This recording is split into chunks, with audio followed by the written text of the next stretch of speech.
That's all we could do. God, dog, this should not be a fucking thing. I'm gonna record it here just in case it pops up there because it's saving here. So, okay, ladies and gentlemen, I want to ask y'all. Are we live? Are you in live? Oh, okay, Yeah, that's fine. sort of. Okay. Let me see. I gotta wait to see if this catches on first because it keeps saying viewers waiting, so I gotta wait for it to say that it's actually going live or that it's actually live. It takes a second. Mm-hmm. Takes a second, but it says it is, so it should be fine. You should be. Yeah. There it goes. There it goes. All Okay. right then. Okay, y'all let us know. Can y'all hear us? Yeah, let us know if y'all hear us coming. Yep. I can hear myself. They can hear us. Yep. I can. Oh, hear you did it the smart way. You wouldn't check it down. Yeah. I sit up there and wait on niggas 4 hours. Y'all hear me? To make sure and see if it's coming through, right? 97 fucking things. These niggas. And then they get the fucking with me. We can't hear you when they can. So they can hear this. Y'all can hear us loud and clear. Say, hey, y'all all can be heard. All right. The gang's all here, ladies and gentlemen. All right. I've been trying to get this thing to work for the past 3 hours. And I do apologize to the brothers. They've been sitting here waiting patiently as I've tried to figure out how to work this stuff, which I really don't know what the hell I'm doing. But he got it. Listen. Tommy got it together, man, and we worked it out. It ended up working out. Tommy got all. The problem is Tommy got too many devices, and so when he looking at his settings, it's like a million different USB codecs, odecs, and all type of things to connect to it. Every time he connect a different one, connect a different one. Let me tell you something. What I need to do is own me a Honda dealership. I don't even know what that means. Wow, okay, good. So you can be on the same accord or something? Because I always got a cord somewhere around the house. I knew it was going to be like some type of cord. They probably would call that a dad joke. It is. I'm an old man. My daughter hates when I make jokes. Yeah, I asked people yesterday, I said, is there a 4th of July in England? They all said no. I said, yes, it is the 4th of July in England, because it is the 4th of July. 2nd, July 3rd, July 5th. And I was told that was a dad. I didn't see what the thing was supposed to be. Do they celebrate? There is a 4th, so I'm with you. I understood the joke. There is one. Mm-hmm. And speaking of joke,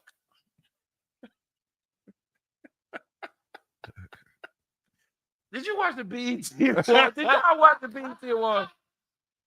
Yeah. Wait, let me get my drink ready. Should I drink the tire smoke? So I do drink because he said the LaFrog tastes like I'm gonna do this one. I'm gonna do that shit. That gets you more upset. I'm gonna believe. I believe it make you call a bitch out. I think that's what it do. I think he brought up BET Awards, so you know bitch about to be said because he brought up the BET Award. Yes, or as a lot of people call it, the EBT Awards. That's what it's turned into. Yes, like I remember BET. Now, of course, it's about black music, so it's always gonna, it's gonna have hip hop and R&B, rap, and stuff like that in there. But this BET Awards was like they could have called this shit Twerk Fest 2024, because that's all I saw. It was none but female performers, and it's damn near like all the female performers knew how to do was turn around and shake their ass. That's the special now. The special gift that black women seem to have is I'm shaking my ass. Everybody. What we about? Shaking that. Don't nobody know the rap lyrics. They might know some of, in fairness, they probably might know the chorus.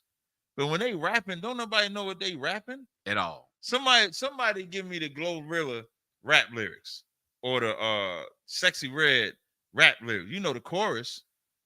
True. They know that Glorilla song, they know, and there's some whole shit too. When he say, she say rather, I ain't got no nigga and no nigga ain't got me. Every black woman is singing that. They know that part. And they love singing that part. And they got niggas. Even Rihanna sing it. She's singing it to her nigga. Now, I don't even know if her nigga's a nigga, I don't know if you saw that because the nigga you got know the Rihanna- damn Rihanna- barrettes. Yeah, he's a dude. It's ASAP Rocky. yeah. Yeah, he's singing it to him. He's supposed to be a man, but the braids is like clamped down with like women clamp downs. That's the part that's tripping. And she's sitting there saying, "I ain't got no nigga, and no nigga ain't got me." And he was sitting there. And he's sitting there looking at it. He ain't say, "Shut up." He ain't say, "Stop." He ain't say. He just got to sit there and tolerate her saying, "I ain't got no nigga." Now it's just a song, so I get it. But the words of the song is what every black woman is glorifying singing, and the shit catches. So they be knowing them hooks, but they don't know the lyrics. And and her little ass, she this big, and even she twerking. See, you hurt me because I did not know that. Because I always tell people that their relationship, I always say, "Oh, I don't have the shit up so my man can see it." My bad. There you go. I don't know about these people, so to speak. Let me get this out. Right. There you go. I don't know exactly what they do in their real life, and that's a fact. Right. But I do know that something. You ever see something and you think, "Oh, that's good." You might fuck up. Oh, you talking about their relationship, right? Okay, like I look at it and I'll be like, "Oh, they seem like they got a good relationship." Right, and they probably do. They probably did that for the camera. I mean, because the song is catchy. The song, it's a trend. Everybody's doing it, so they probably doing it for the camera. My point in bringing it out is this is what the women like. They like this type of music. They like this type of dance, and every single woman on that show twerk and show their ass. Isn't it in a way emasculating to the man? And before we move on, let's start off, ladies and gentlemen. This is the TNT rundown. TNT rundown. So we glad to have you guys here. That's and right. Over here, let me make sure you put it on yourself. Yeah. You got my man over here running the cameras and everything. Yep. Let them know who you are, brother. Captain Carter, Barime, you understand? ISUPK. That's right. Charlotte, you know what I mean? That means keep your bitch away from him. That's what it means. I'm gonna look at it. No. You look like your bitch is gone. No. She came there with you, but No. We ain't doing that over here. Yeah, that's right. That's right. But if she's single though. Right. So, No, she's not married. You just brought her there. Yeah. If she's single. I bring her to the bar. It's not my wife. But you entertaining her though. That's right. Oh, so you got that kind of respect. That's right. You entertaining We her, brothers. You know what I'm Yeah, we brothers. If you come in the bar and your woman, let's say, like you said, you just entertaining her. You might not even dealt with her. You just entertaining her.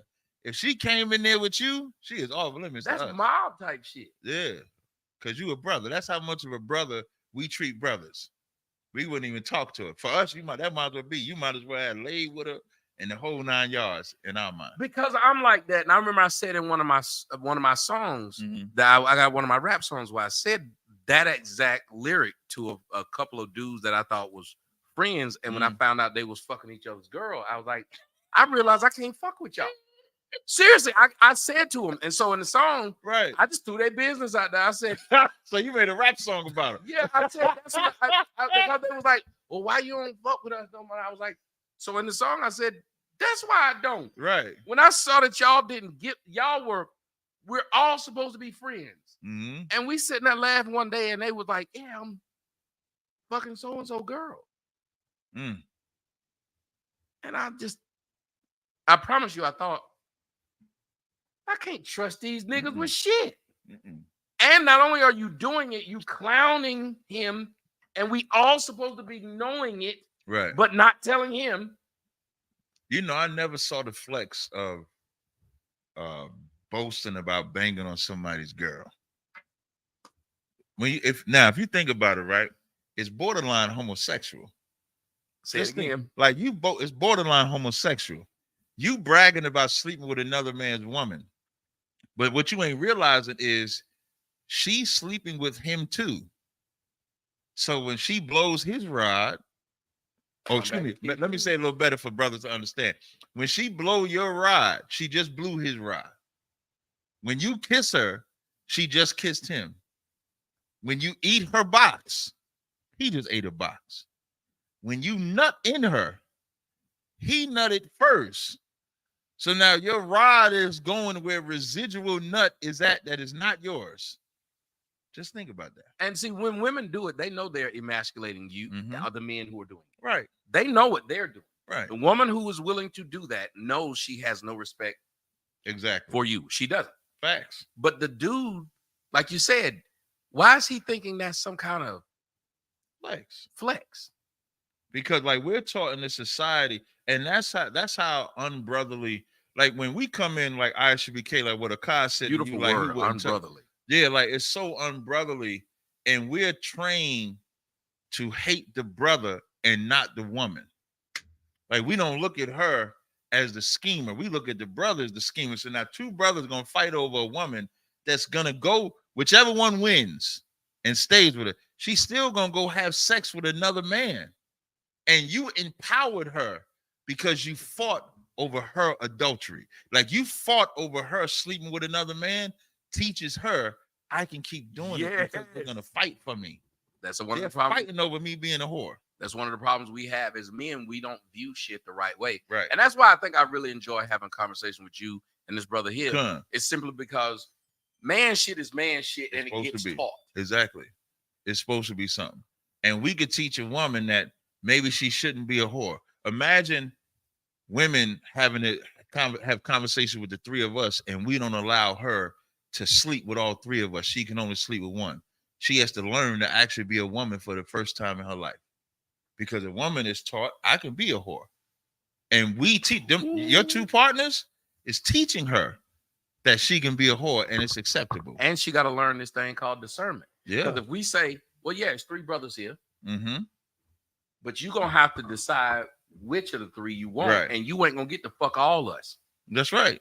She's now going to have to make a conscious decision of how do I go about this, which is the right one. Because most of these women who are dealing with us never have to think about that. You know why they never have to think about that? Because they know they can fuck all three of us. That's right. So they never make a wrong decision. They just make a first decision. That's right. If you think about it, in their mind, there's never this was a wrong decision. Right. No. It's never that. It's always him, and if I don't like it. This is right. And you know why they say this is right? Because we taught him, oh, he did you wrong. He was wrong for doing you wrong. Let me come and treat you better. We don't hold black women accountable. All our fucking songs is about I fucked your bitch. And we never put her down. We put the man down. Yeah. That's what I'm saying. Like Tupac starts the song saying, I fucked your bitch. And Tupac is celebrated for that. And Biggie's supposed to be ridiculed. And nobody is saying Faith was an absolute fuckhead. Like she was a monster. She was a whore. Because she knows she was big. And here's how much of a hoe Faith was. Ooh, Faith knows that Biggie and Tupac are or were friends. Know that there's tension because Tupac gets shot and he thinks Biggie got something to do with it. Faith, you know this. And she mad at Biggie and decides to get vengeance by sleeping with Tupac. She don't even give a fuck about Tupac. Ooh.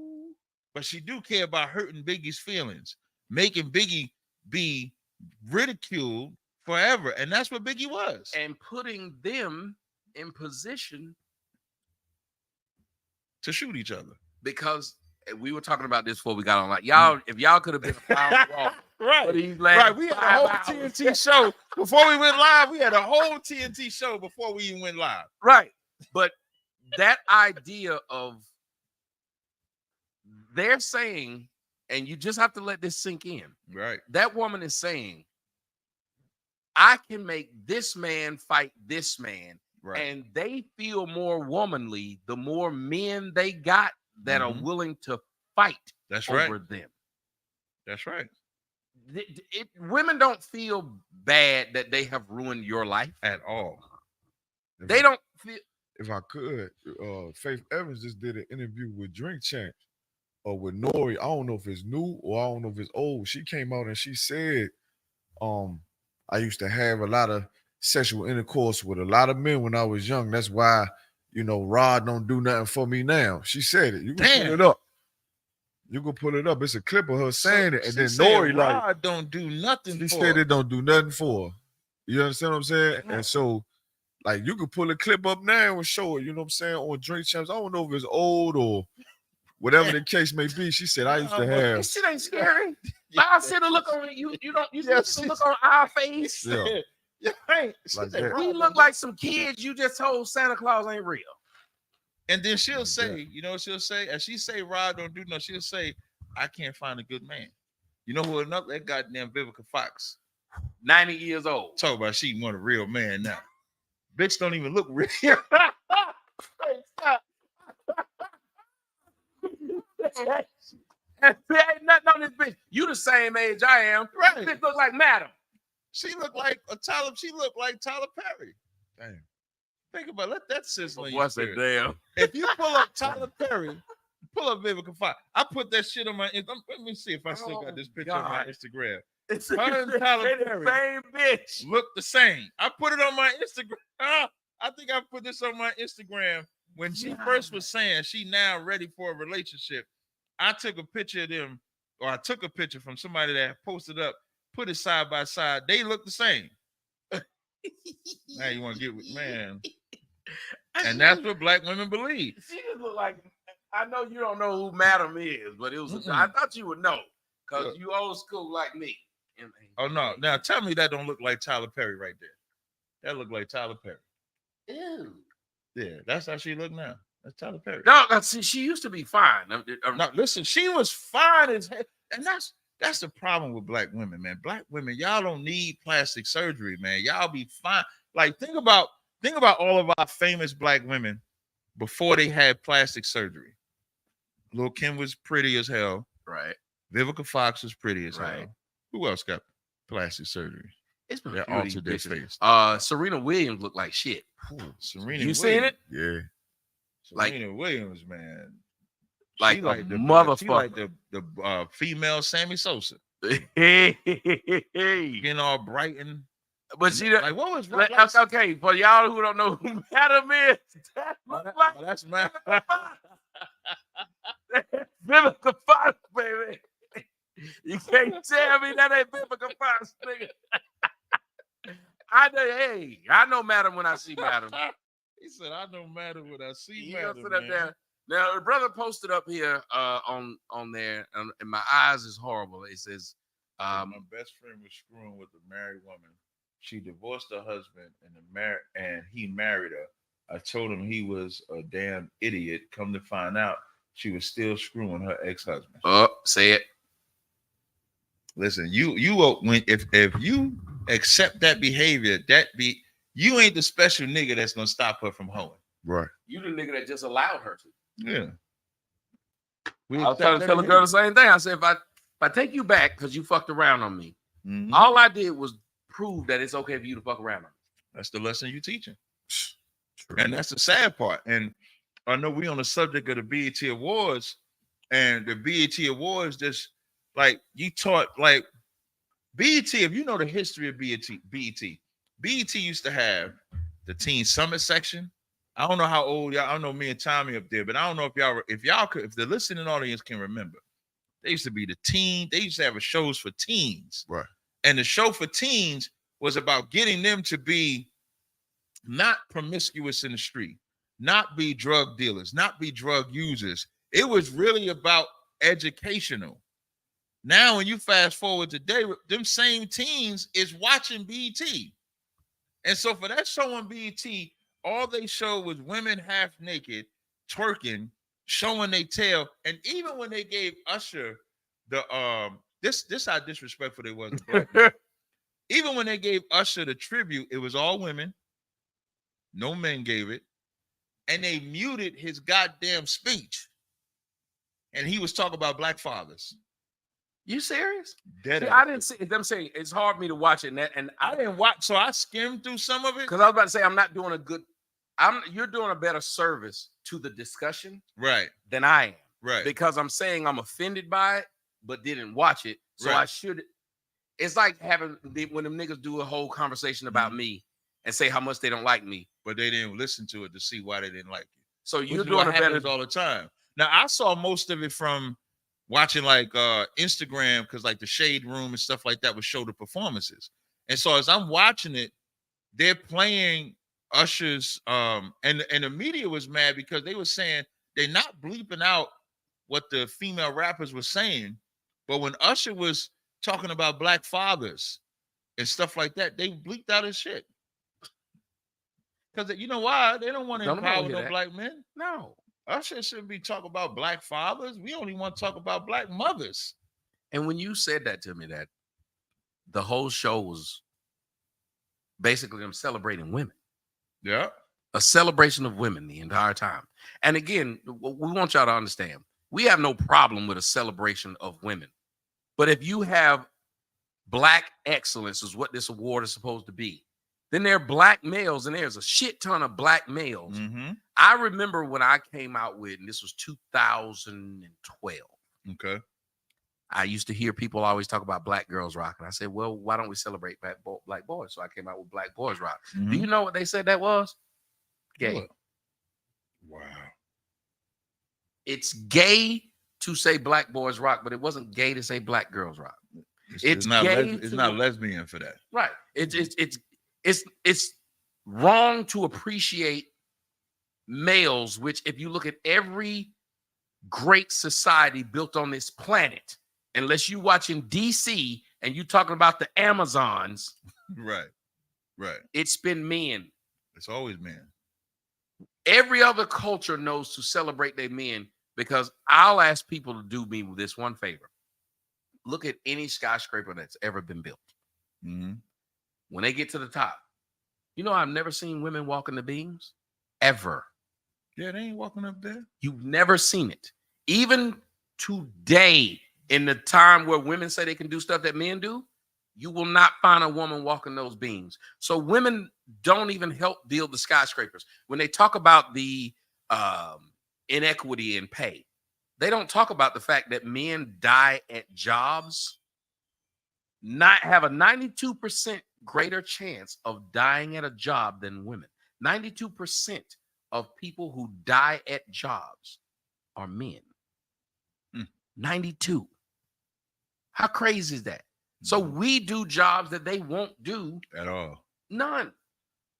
They get in the military, but imagine if we told them go first. Yeah. I think the homosexuals should be on the front line. Like a Saving Private Ryan. Just put all the gays on them boats when they were sailing into World War II. Well, then it'd be called Saving Ryan's Private.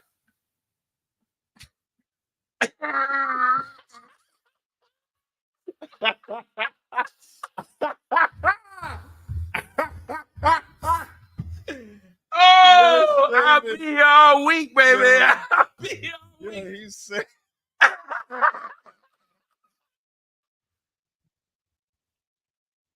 I'll be here all week. Yeah, that was actually funny. in the middle of that, I just wish we could see female entertainers that are not twerking, that the music speaks for themselves instead of the twerking. I just wish we could get to that stage. And it's like there's a man, this girl, I'll give you an example. There's some girl in New York. What's the girl in New York that was like Scarlett? There you Scarlett. Her name is Scarlett. I believe because so. she got a scar. I knew it.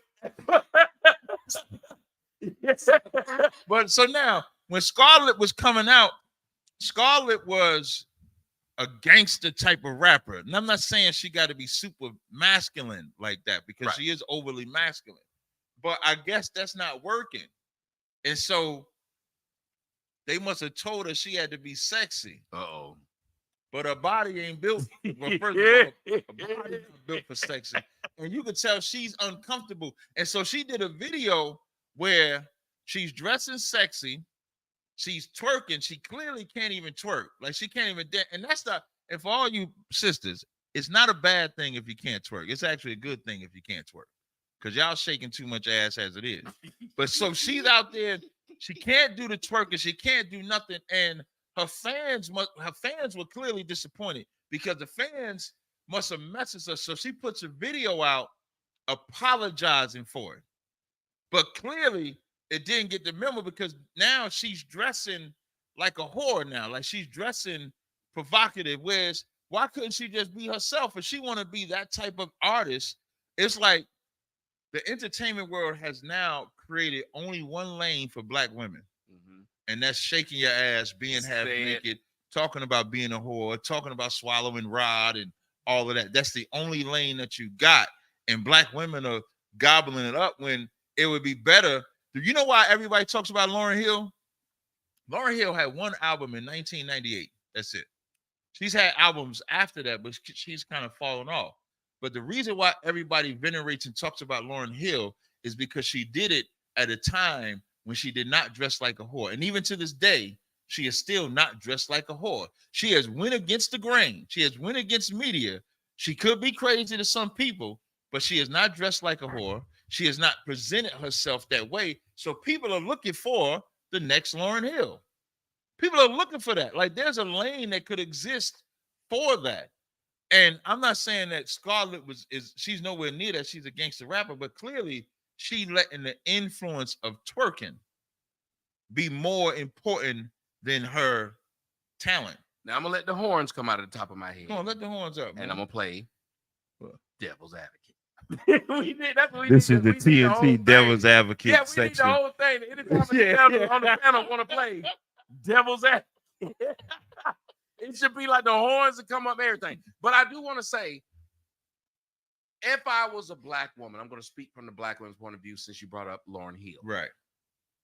What if, as a black woman, I would say, sure, she never portrayed being a whore, but she was a whore. She was fucking a married man, had kids by a married man, then fucked up another motherfucker's relationship, then fucked two niggas in the band. Like, oh, she did. She fucked two more niggas. Yeah, she fucked them niggas in the band, did all kind of dumb shit. She was the I didn't like, know about the two. yeah, like the nigga said that was the reason why they broke up. I didn't know that. Now, Wyclef. So now why? Okay, now dealing with you talking to an Israelite, so a man can have more than one wife. So if Lauryn Hill was single and she messed with this man, that's not unlawful to us. Yeah, but she would mess with the but niggas now that know messing each with other. We were multiple, just talking about it. But I didn't know she was messing with. And she was messing with married men. She was messing with the brother who came on my show. Shouts out to him. He came on my show and talked about it. Rohan Marley, I think is his name. Yeah, Rohan Marley. That's who she got a lot of kids. Yeah, she got kids with him. Yeah. And he was talking about how he was the one cheating, but he was like, she knew he was dealing with another woman. Yeah, she got bad. So I'm playing devil's advocate. Now, no, that's actually not. I wouldn't even call it devil's advocate because I would agree with that.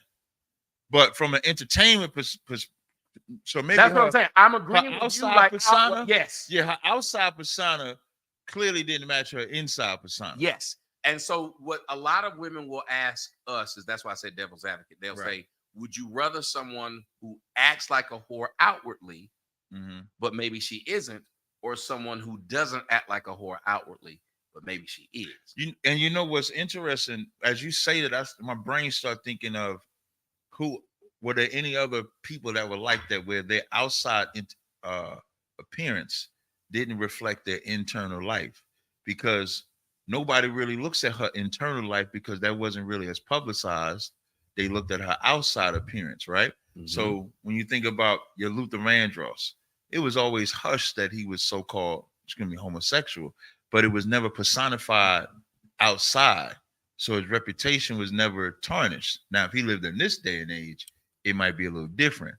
Whereas if you think about what the black women today, all of their outside persona seems to, it's like they care more about that. So like, let's say if bro, we need to do a whole show on this. Cause let me tell you, the girl who fucked around on me, the reason I was so hurt that she did it was because I thought she would never do it. Because of what? Her outside persona? Yes. She came across as such a good person. Right. Like if she was a whore. Damn, it was like that. Erykah Badu's a hoe. Oh, my God. Erykah Badu got mad. Listen, she told me I was an asshole on TikTok. But she can't stop following me. we got some shit in common. She told me. Yeah, she messaged me. Yeah, she messaged me on TikTok and said, "You're an asshole." Told me I can't stand you, but won't stop following me. That heifer told Erykah Badu told me I was an asshole because she said at the first of all, I call her a hoe because that's what she is. She waits till she get in her 40s, like she close, like she around my age, and she out there shaking ass and twerking and showing her ass, taking pictures with her daughter, showing their ass. When she's looked at as like a Lauryn Hill type. Her outside appearance was more so like a Lauryn Hill type, but her inside appearance, when you think about it, she got multiple baby daddies too. Man, a black woman ain't safe. Listen. Hey, hey, yeah, there you go. Woman ain't safe. You know what There I'm you go. There you go. safe inside or outside. Damn. What we gonna do with this? And while you were talking about Erica, That picture right there. That picture right there is a horror story. Put that picture up with her and the dog. He's already. It's already on there. Okay. Tell him he behind us. We've already done this, sir. Listen, the audience that already sees picture right there is her teaching, not just her daughter. She's teaching black women that it's okay to let your daughter show their ass. And you know what I really hate is when black women are always twinning with their daughters in a sexual way. That's right. So then when I'm the nigga that come in to date Erica, you think I ain't gonna go in there and fuck her daughter? She's the newer model. Nigga, if you like the 2018 Corvette, the 25 is a bitch. And what's messed up though, what Tommy is saying is damn near true story though. Right. And I'll give you a true story. Ice Spice holds herself. They look at the mother doing the exact same thing. You black women are Tokyo Tony. Yep. You black women are horrible. Like, I was trying to find a lane, which is why I mentioned Lauryn Hill. But then when you bring out that history, now I'm thinking about Erykah Badu and her history. Your girl said he diabolical. Amaya said he is it Amania? Amana. Amana. She said he diabolical. Yeah. But it's not true. And I do respect that because I know when they say that they're saying it's still. Yeah, they're not saying it's not true. Yeah. It's just like, damn, that's diabolical. It's like that because you can't argue with what Tommy said. If you go in there dealing with the mother, you see the daughter, and both of them parade themselves as whores. She said somebody take his liquor. I'm gonna need you to address why you saying that. Address this girl because she tripping on you. She said, "Cap, you capping." I don't know what the fuck she talking about because she's cap. Well, simply B, you would have to tell me what I'm capping about because I don't think I told no lies today. Let me mix this. Did you hear a lie my man said? No, I ain't hear nothing. Now, you. Hey, wait, before. Oh, go ahead. Because I want him to be the intermediary. Right.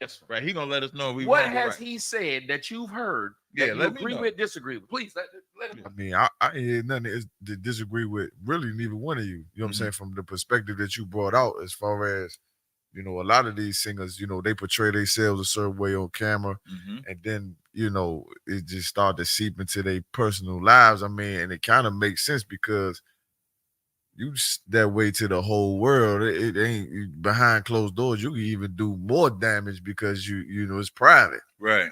You know what I'm saying? But I didn't hear no cap from neither one of y'all. Yeah, I ain't hear no cap. And then there was something that you said. I'm trying to make sure I get it back. We was talking about this off camera. This is why we should have had this shit on the camera. We gotta start at least turning the camera on. Right. So the film was like why we like a behind this. This is the behind the good scenes. shit. We can edit it. Yeah. Man, next time we got shit up because you said we was talking about something. I hope this shit fucking comes back to me. We was talking about the black woman, and you said we had to bring this shit up. I'm gonna see if I can remember it. It'll probably come up as we talk. Yeah, as we talk, because if it come up during as we talk, I'm definitely gonna bring it out. But like black women are like monsters. Like they have been allowed to say and do whatever it is that they want, whether it's a public persona or low persona. Was it the disrespect? How they were able to openly disrespect us? Yeah, that was one of the things I wanted to talk about. Like they can disrespect us to no end, and the minute we say like if we were, that's what it was. Oh, bitch. The bitch word. That's what it was. Yeah, see, this shit came back. So we was talking, and it's interestingly enough, Commander Jenny Hanna was talking about the same thing, the word bitch. Everybody is mad about us calling black women bitches. I was just on this app called Clubhouse, and this black woman said, yeah, we corrected y'all about calling a black woman a bitch. I said, when did y'all do that? Because I just called a black woman a bitch the other day. Like, when did y'all do that? And Commander General Hunter did, and I gave this scripture to Tommy in Ecclesiasticus. It tells you a shameless woman shall be counted as a dog. So now what that does is that lets you know we ain't calling every black woman a bitch. We calling a shameless woman a bitch. Amen. And what should we call a shameless woman but a bitch? Is Ice Spice not a bitch? Now, the minute you say she's not a bitch, you justifying her twerking. Well, the Bible said a dog, and what is a female dog? A bitch. So are we wrong? Not even logically, but spiritually. I think we covering both sides. Ooh. What you think, Akad? You think we covering both sides? I mean, I damn sure do. And one thing Commander Jane Hunter said, he said, he calls a woman a bitch. You call a woman a bitch. At least you know you're not half a homosexual. Mm-hmm. You know what I'm saying? By checking a woman calling her a bitch. You know what I'm saying? At least you know you got some gumption and you still got some strength. Yeah. Wait. You're going to have to repeat that. Because I never thought about it that way. Mm-hmm. Please say it again. I'm saying in a certain way, we call a black woman a bitch out of love. Like the correct a woman, a shameless woman as being a bitch, and you calling a bitch out of love, and then on the second hand, it show that you still have your masculinity by checking her, and it's something in her that kind of wants you to do it. You know what I'm saying? She hooping and hollering like, don't be calling me no bitch, blase. But really, you know what I'm saying? You checking her, and the black woman want a man to check her. You know what I'm saying? That's going into a man not being able to handle the black woman mouth. Like a black woman want to be corrected. Mm-hmm. You know what I'm saying? All that mouth is because she wants you to be a man. Like just be a man. You know what I'm saying? Not be soft. Like black women respect masculinity. We're taught not to respect it. And so, but here's the thing. A damn near like a black woman that been trained like you're gonna have to prove to me you a man. We talked about that. Yeah, you got to prove. So I'm gonna say whatever the fuck I want. And then when you raise up on them, then it's like, okay, I'll calm down. Notice the nigga that DDT him, they love him. Who? He said the women that DDT talk about the DDT move and wrestling. You He said, you ain't never suspect a bitch. It's just me. Triple cross face a bitch. You ain't never half Nelson the bitch. Neither of these. No. Oh God. I don't know about the crippler cross face. He said you got a DDT him, but my man said power drive. Look at you, boy. You got to say his name because you know I don't know how to say his name. I rock your hover down. Power driver. Yes. Yeah, that's how I rock. Shout out to that brother. You got to do it. That's who they respect. They do. If the brothers believe that if they give everything to this woman is going to love him and cherish it. He's not going to do. Yeah, that nigga. They do that shit. I'll pay your rent. I'll cook your dinner too. Soon as I come home from work, she needs aggression. That's what she needs. Yeah, that nigga Babyface messing it up, man. Listen, you got Babyface, you got Bobby Brown, you got Boys and Men, you got Jodeci. Jodeci was the ones everybody really liked. Boys to Men was the ones I didn't do sissy niggas and shit, man. Right. The end of the road, no bad. The end of the road. Why wouldn't you just come back to when the nigga with the bass in his voice, all that bass he got, talking like a bitch to get this woman back that's dealing with another man. And the song is the end of the road. Though we come to the end of the road, I still can't let go. Jodeci, every freaking night, every freaking day, I want to freak you, baby, every freaking way. That's what they want. Now, it comes with discipline, too, so we ain't saying the black man can just run over her, dog her out, or nothing like that. Right. But the type of man that she wants is a man that has masculinity. Right. Let me tell you, for all the black women that say that they won't share a man, you're a liar, because y'all share me. For every black woman, you'll share me. Hey, listen, here's one thing I always said when they Bars, line by the about way. that they won't share a man. Mm-hmm. If they share baby daddy, they'll share man. That's right. Now, okay, so them sharing a baby daddy is somebody accepting their mistake. That's how they look at it. When I'm talking about No, not them. what you mean? Let's break it down. If I done got 10 bitches pregnant Mm-hmm. and the 11th bitch lets me fuck Oh, her, okay. I get what you're saying.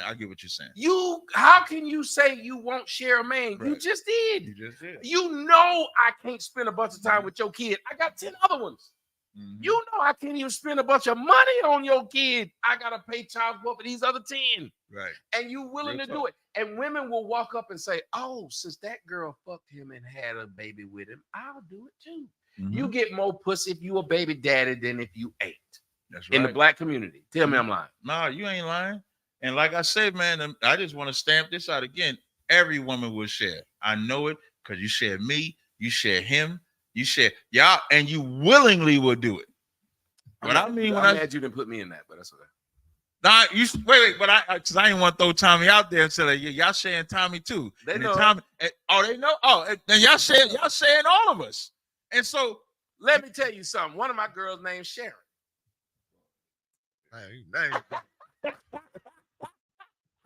It's Sharon. Yeah. Let me tell you, she's Sharon. Joke, Sharon. You got it? Come on. nah, man. that ain't a dad joke. That's a gangster joke right there. You say, what are her name? Sharon. They all Sharon. She's Sharon. Dang. Right. So Somebody somebody said said Sharon. they got the joke. Thank you. I'll be here all week. Right. I'll be here all week. And you know why they share? Because they respect masculinity. You have the heart to tell that woman you're gonna share. All right. I'll tell you how it starts. Even if they don't want to do it, they're curious as to how you got the heart to have other women and then still come and talk to me And let them know. and Like, let them know like you ain't lying. I'll tell a woman right off the bat, I say, well, we got a couple hurdles we gotta get over because I have other women. You do? And then once they start wanting to find out about it, next thing you know, they wife number 12 or they wife 11 or 13 or whatever number I got right now. I don't tell a number because everybody want to know what number I got. But you just fall right in. Like it is what it The is. house of yacht. not the house of Targaryen.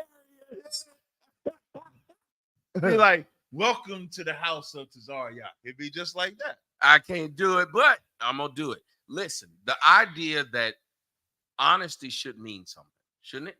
Right. And all we're saying is and I'm telling you, we really need to do it. Like, would I rather you lie to me by how your actions are, Mm-hmm. or would I rather you lie to me by how your presentation is? Mm-hmm. Because you remember we both said we don't know what ASAP Rocky and what's her name? Rihanna's relationship is, Mhm. but outwardly she's acting away. That's But maybe right. she had because here's I think a perfect example. I think Cardi B be cooking this shit at home. I don't think she hood like that at home because you ain't hearing this nigga complain about her fucking around. She complains about him, Right. but you Right. and look at what she says. She got on like a live and said, "Oh, I don't let my kids listen to my fucking music." Right. She got on a live and said, "I don't do what you bitches be doing. Mm-hmm. I cook for my man. I clean for my man." She Mm. said this. Mm. But her song, another one, Beyonce, Yeah. she said all the single ladies while she was laid up with a man and Yeah. husband. All the single ladies, put a ring on it. Yeah. So her public persona was different than her home life. Right. So which would you rather have? Would you rather have a Lauryn Hill or a Beyonce? Mm-hmm. Beyonce comes across as a whore, but she treats you at home to a whole family. Yeah, Jay-Z ain't 'cause having to that's say your entertainment. kids ain't Yep. mine. And she just as rich as him. Mm-hmm. Or would you rather deal with that shit that Rohan had to deal with Lauren? Because when he got my show, he said Lauren was so Beyonce better than Lauren. When you think about it, I gotta ask the women. If we I know technically keep it real, women. Which Yeah. one better, based on what you know? Because technically, if we were saying anything, we'd rather deal with the woman whose outward and inward was the same. Right. But we're just saying which is worse.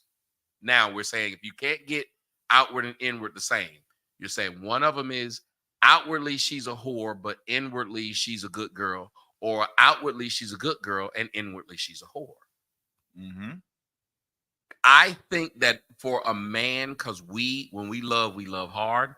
I think that believing she's a good girl and then realizing she's not would destroy Right. us. We accept hoes. Have you not, when you was out in the streets, you Mhm. accepted a hoe, didn't you? In the streets when I was before I became an Israelite. Yeah. Yeah. Because you knew what you was getting. Exactly. It's just like when you know a nigga is a thief. You know not to let this nigga stay at your house when you ain't around. This nigga steal. Mm-hmm. But it's the one that you thought would never steal from you that broke your heart. Yeah. And most of the time they break in your heart because you didn't know how to spot the signs of a whore. It ain't even that. He could have just took $10. Mm-hmm. The nigga that you know steal took 1,000. The Mm-hmm. nigga you didn't know steal took 10. Yeah. But the one who hurt you the most was the 10. Wasn't 100. Yeah. Because as a man, we live our lives on our ability to be able to decipher what we see in the world. Mm-hmm.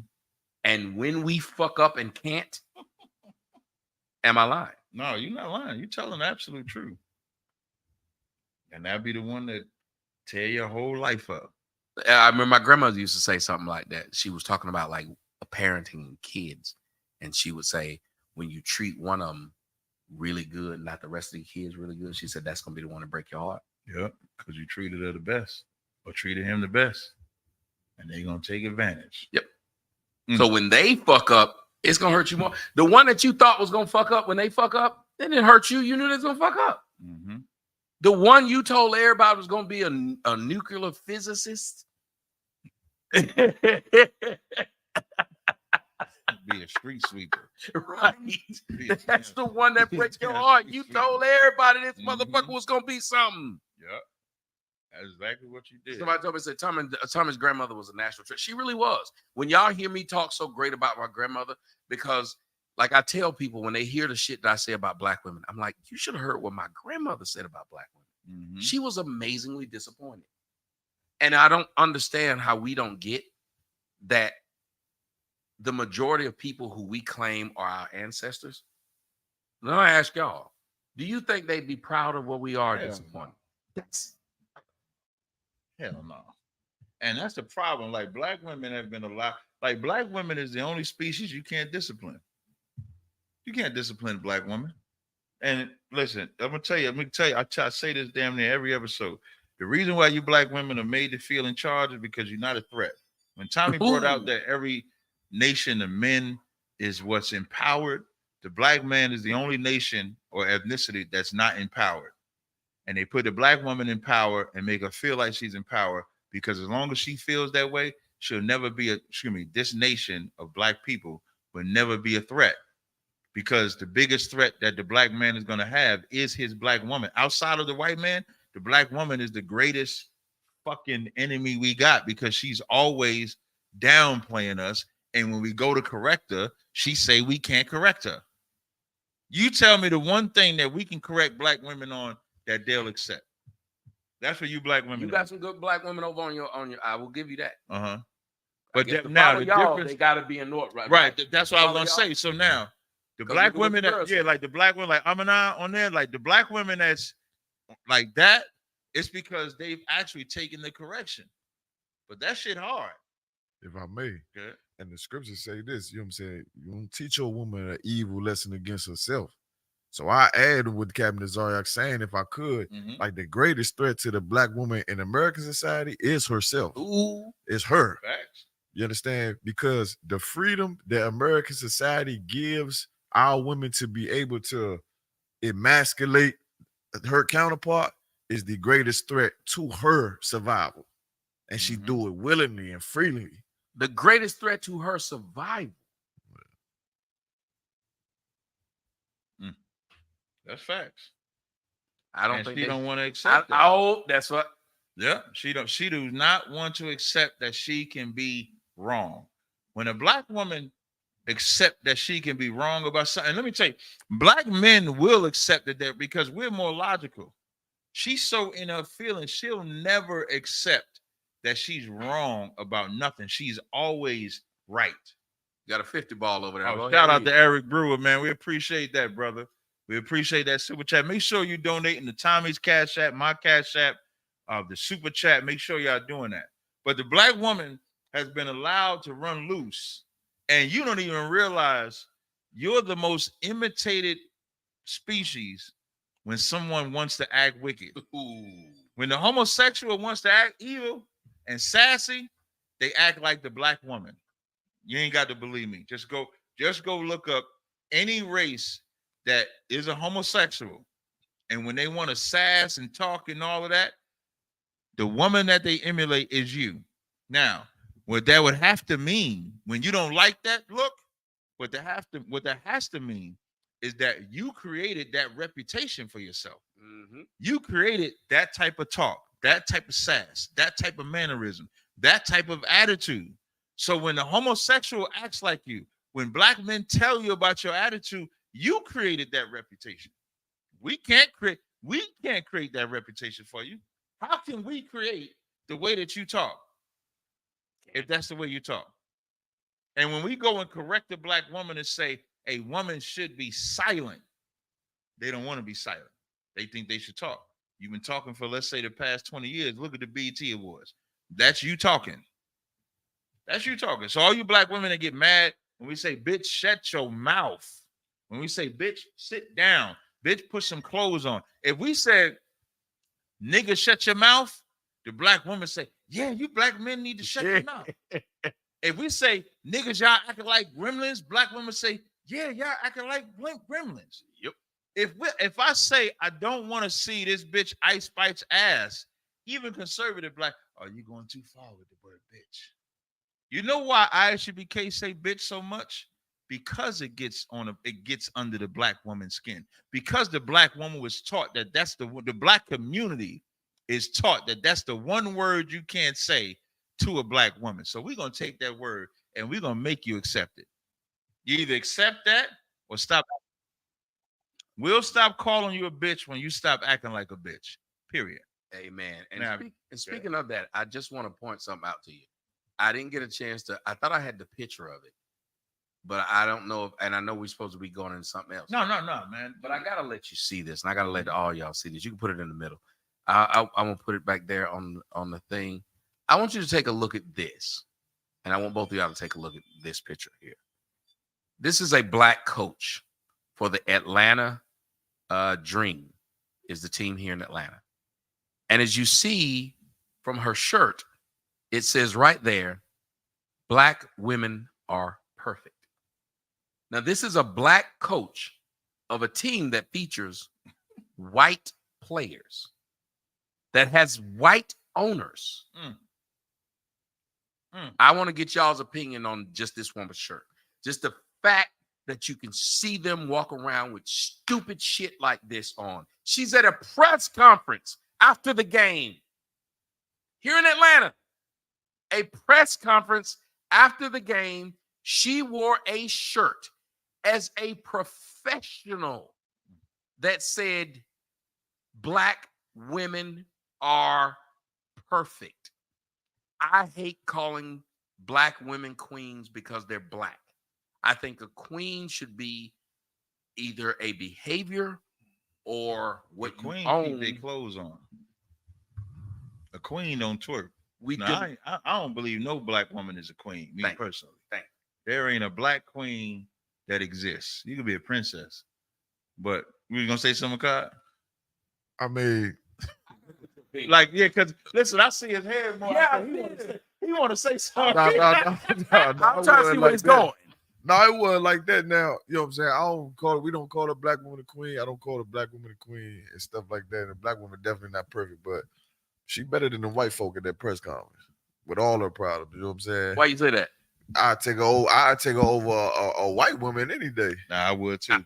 I don't know. Hold on. I gotta understand what y'all saying. If I could, go ahead. I'm gonna hear this. All right. Then now we finna get to a place where we can argue, because I'm not gonna let y'all disrespect my white queen like this. Go ahead. I'm not gonna let y'all disrespect my white queen in front of these people. Okay, in this situation here, I ain't going to. I'm not going to fault her for supporting herself in a room full of the people that destroyed her kind. And the people who hired her? Yeah, they're just in their face. I support that. Because I mean, the last time we was here, what that white woman said something, was she some type of sports player that they made some big uproar about? I might be off base, but Caitlin Clark. What she say? She didn't say. She never didn't said say anything wrong. Nah, it was some white girl they was making a big uproar about what Charlamagne said. Charlamagne was talking about the white. You mean the white girl who said her niggas was broke getting- niggas? It was Charlamagne was on that cat show late at night, and he asked him to step up. She was getting the white girls playing basketball. Okay. So I think what you talk about, Charlamagne was on Bill Maher's show, right?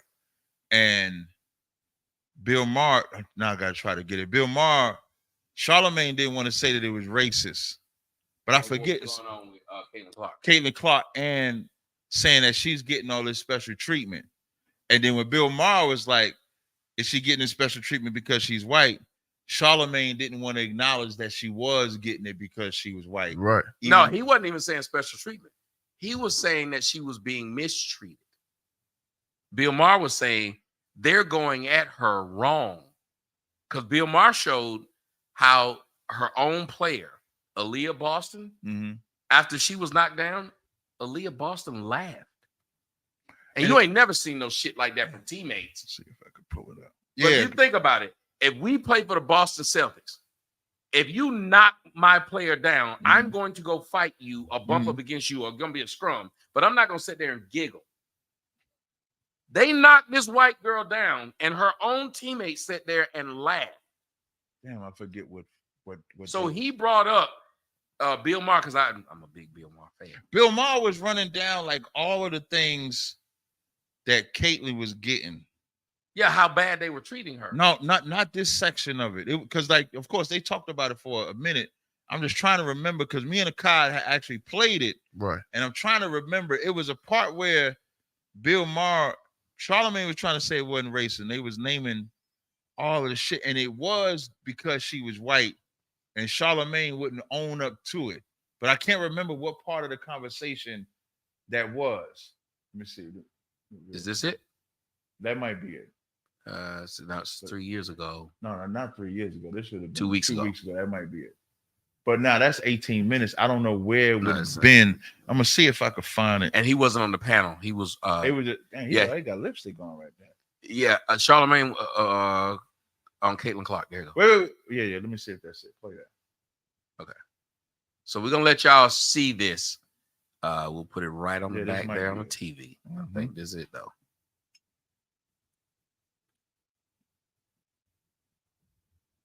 Yeah, Tommy nice with it.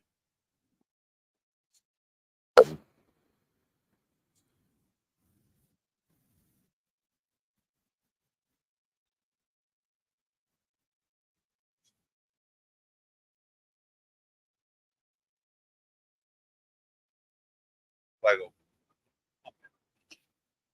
side.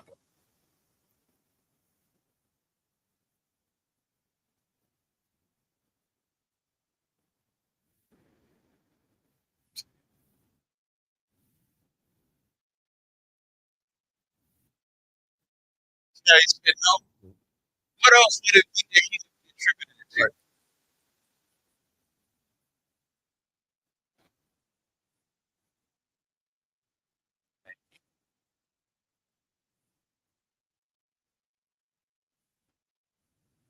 Thank you.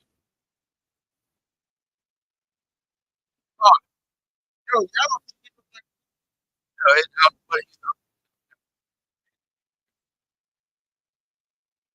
But see, if you notice what he was trying to say, they're trying to pretend that Caitlin Clark is getting all of this press because she's white. Right. Number one, if she's getting all this press because she's white, why is that a fucking problem? Because Tiger Woods got all that press because he was black. Because Serena Williams got all that press because she was black. Because anybody black who does something in a white sport, if there was a black dude right now who was doing something in NASCAR and he was winning, you don't think that motherfucker would be the biggest thing in NASCAR? Yeah, he would. So by logic, this white girl who's doing a sport that had been dominated by black women, she should be the same thing. But their argument is that she's not dominating. The expectation is that she's going to dominate at the point. She hasn't been in there long. She had been dominating up until that point. In college. Yes. In college, right. More points. But in the WNBA, right. I'm not saying what, college. And, LeBron did the same thing. But LeBron dominated in high school, not right. even college. Right. everybody wanted to see this motherfucker not only play high school games because they started putting on ESPN, did they not? Mm-hmm. Then when he got to the pros, his games got more views than anybody else. But I don't think, okay, now me personally, I don't think you can compare the WNBA to black sports because even as we're having this conversation, men talk about more about the WNBA than women because don't nobody care about the WNBA. Right. The only reason it's even being talked about is because of this white girl and what she did in college. That's what I'm saying. So and he's asking, Bill Maher's asking, why is she being hated? So with Charlamagne position, see, Is that Charlamagne because walked she's this white. That's why she's getting all the credit. Yes. That's and what no. Bill Maher's shooting against. That's what Bill Maher is shooting against. But what Akkad is bringing out is how Charlamagne makes a racist point, but wouldn't stand that it was racism. Yes. Right. So like Charlamagne brings up, I think Asia Wilson is the Paul player that they was talking about, and saying how Asia Wilson had all of these accolades in college, but they didn't transition it to the WNBA like they did for Caitlyn. That's the difference. So Caitlyn is not the first person that has all of these accolades coming into the WNBA. She's just the first person she's just a white person that has all of these accolades that they're bringing into the WNBA. Except here's the problem. Nobody's acknowledging this. A guy who shoots layups, Andre Drummond, he's a double-double machine. Right. Nobody gives a shit. Nobody's wearing an Andre Drummond shirt. If you can shoot fucking 3-pointers, or if you can go in and dunk, everybody pays attention. Right. So Asia Wilson shoots a bunch of layups. Yes, she scored 20 points. I don't know what she did. It's a bunch of fucking layups. Yeah. She's 6'3" and considered 6'4" and considered a big man in the game. She's a big man. She's a forward/center, 6'3". If you're a basketball purist, it's fun to watch. She got good handles and she pull up and shoot. You know more about this than me. That's what I just said earlier about how sometimes you got to. I'm letting you lead it. So what I did was I looked at it and I said, she is really a solid player, but nobody will pay to see this woman sit here and keep shooting layups and jump shots from the elbow, because nobody would pay. Everybody would think Tim Duncan is great. Who brings up Tim Duncan? Nobody. Because he was called by Shaq the what? Big fundamentals. Big fundamentals, right. He did nothing exciting. And nobody wants to see that. So women call it racist, but black folks understand it. Just like we understood that white boy running from Mexico.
There's going to be an underlying tone of racism and disproportionate favor to one class of people to the other.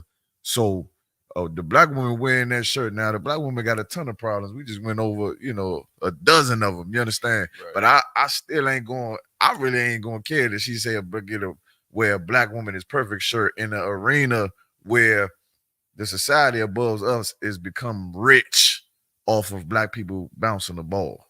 Okay, you know what I'm saying? But they didn't become rich off black bitches bouncing. Even still, meaning this. She didn't say black people are perfect. She didn't. She said black women is perfect. So my problem is she took credit then by logic. for something they didn't do. Because if you what you just said was right, which is they've taken money from the black man, they become billionaires from the black man, trillionaires, but billionaires mostly, for the black man dribbling the ball. Well, she didn't give the nigga no credit. She gave herself credit. She's a beneficiary of the black man, just like the white man. Say whatever you want to, but that black bitch would not get a fucking check was it not for black men out here dribbling the ball and making the white man a billionaire and then siphoning the money from the black man to pay this bitch. But she did not give us any credit. The WNBA has not made a profit in 26 years, but yet it gives black women a job. They ever gave the black men credit for who money they take out of black men's pocket to put in theirs to give them a job. I'm hurt, man. I see. I'm hurt because really, think about it. The black men, they cut money out of the black man's salary to create a WNBA. They've never sat down and told a black man, thank you. Oh, black woman ain't saying thank you to no black man.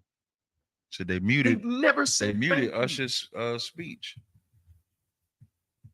Are you not hearing what I'm saying, bro? I mean, if you got a problem with the white folks, then you damn sure should have a problem with the black woman who's watching the black man get his money siphoned to pay her.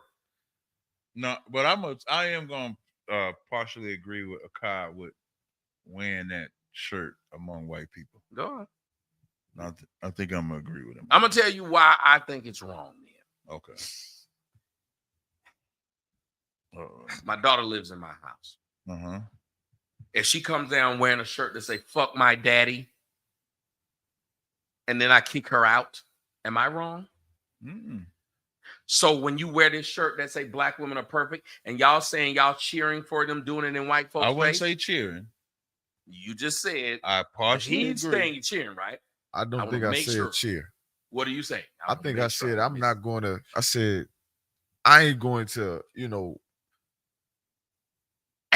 judge her. Like I ain't going to I punish didn't her. let you judge. I said, how do you feel about her wearing this I shirt? mean, I ain't cheering it on, but I ain't down on her neither because she's in And a the shirt, room. what the shirt say again? It said black women are perfect. Okay, but that's not saying fuck my daddy though. Yeah, like No, you're listening. No, what I mean by that. He said wearing it in the white folks' face who's taken Yeah. from black men, saying that black women are perfect. white the people good have get back? Okay, so let's go by them wearing that shirt is saying F black men. White people wouldn't. No, I'm not saying she's saying fuck black men. I'm going by what he said. He's saying fuck these white folks who've been siphoning money from us black folks.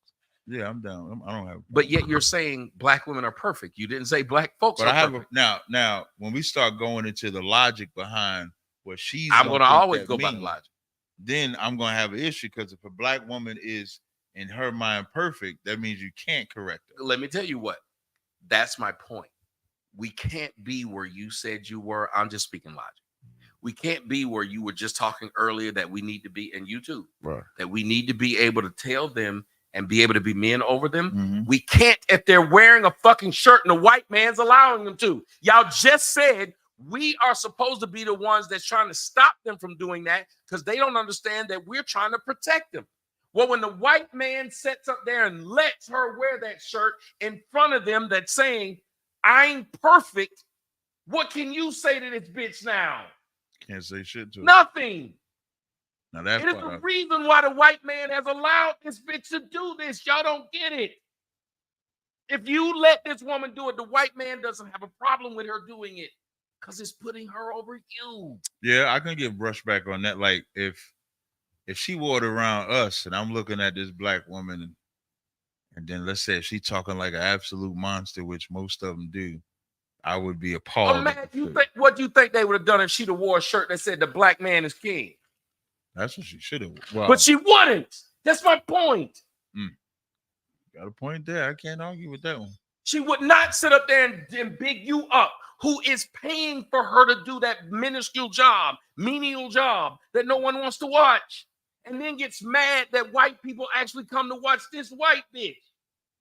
That's the only thing I don't understand. Now, me personally, I would have used the hell out of this white bitch if I was in a devil. We use white people all the time. We didn't have no problem with Larry Bird. Black folks didn't have no problem. We would cheer, but what did Magic and Larry do? They formed a friendship, whether it was real or not. every time black folks are smart enough to sit up here and say, Right. this is good for everybody's pocket. When Paul George gets the big contract, every other nigga that know he about to sign, if he younger than Paul George, I'm gonna get more than Paul George. Right. Jason Tatum, do you think he got mad when Jaylen Brown last year signed that? That's what 255 or something, 255? something like that. You know why he didn't get mad? Because he knew he would get more money. If right now it was a motherfucker that was like, I like y'all show, and he came to me and said, Tommy, I'm gonna give you $20 million if you bring that show to HBO. What's the problem with him telling me I'm gonna give you $20 million to bring that show? Ain't no problem. Because I'm gonna have to bring Us. which means I'm gonna have to pay Us. we all getting paid then. right. It's the TNT show. It ain't Yes, the show, because goddamn. they say I like what y'all doing. It don't matter that they came to me; they gonna pay us. But we had this discussion before where the way that the black women is treat the physical part, I don't care about that, but the way that they treating her, they not yes, really using it right because they supposed to pimp her the way they would pimp us. Like they would absolutely pimp us, which is what they do. They take this black guy, put him in the front, and make everybody else follow. They were supposed to let that white girl do that and not really have an issue. I didn't understand. I really didn't understand it personally. And What see, it said. Kareem from your sign said, You are not going to get. How you know that's my side? because it's anytime it says YouTube. Oh, okay. It says You are YouTube not right going to get Tommy Sotomayor to like black women. I think that's cap. But it wasn't that I disliked him, because again, I just made a logical point to the point of where y'all were able to see where I was coming from. So you saying you think her wearing the shirt is harmful to her as well as us, like we were saying. Because if she sits up there and says she's perfect, Uh-huh. let me tell you a few things that happen. One, she's not acknowledging that we pay for her salary, the black men, not me, but the black men. Two, she's not acknowledging that if she believes that if the white man loved his woman like she want us to love her, what should the white man do? Imagine if it was a black league with black owners and a white bitch went on the damn stand, knowing we're giving this white bitch a job. And this white bitch says white women are perfect, knowing that she's got black players. What would she immediately be called? Racist. And what would they expect us as the black men who hired this white bitch to do? Make her take the shirt off. Fire her. Or some shit. Wouldn't even be take the shirt off. She would have to immediately be fired. So if they believe that about us, then they're putting themselves in a fucked up situation. Because what if the white women were able to have the same kind of power over the white Yeah, men? if a white woman said white women are perfect, boy, them black women will lose their damn mind. I'm only speaking That's logically. facts. And the reason they are allowing black women to say stupid shit like that is because black women, as you stated at the beginning, they're not Accountable. they're not a threat. Oh, I'm sorry. Yeah, they're not a threat. I thought it was so many things I said about them, but they're not a threat. And if you're not a threat, they will allow you to act that way. It's why when your children sit up there and tell you they're Superman, you allow them. They're just children. When they sit up there, if a kid walked up to you and said, I can whoop your ass, you're not going to be upset. More thing you do is say their parent you slap a parent before you slap a kid. Because Right. you be like, it's the parent's fault that the kid's acting this way. True that.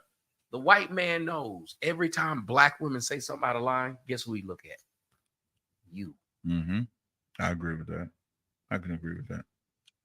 And as long as you let him do that, as long as you let this happen, as long as you get up like Kevin Durant and say, my mama's the MVP, it's cute when you say it. But guess who you got your hype from? Your daddy. LeBron James, we ain't never seen his daddy. We know he didn't get his athleticism from his mama. We know he didn't get that 6'8" from a 5'4" woman. Right. I agree with that. And yet he gets zero credit. That's insane.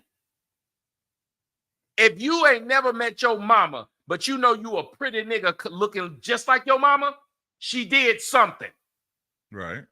And if you now a model because you look like that bitch and now you rich, how you gonna say fuck that bitch? But we allow black women to do that every fucking day. These niggas grow up, and I was so glad that Snoop Dogg said he didn't listen to his mama and he went to get to know his dad. His mama said to him, the nigga wasn't around, don't get to know him. Well, if you think he's such a bad guy, why wouldn't you let me get to know him? If we talking about like black fathers, like that's another lane that they just get to consistently get disrespected. Says. Black women are perfect. If you agree with that shit, when she take you to child support court, guess what the judge gonna put up as a picture when your ass go to child support court? She perfect. You sit up there and said she was perfect. I saw the show, nigga.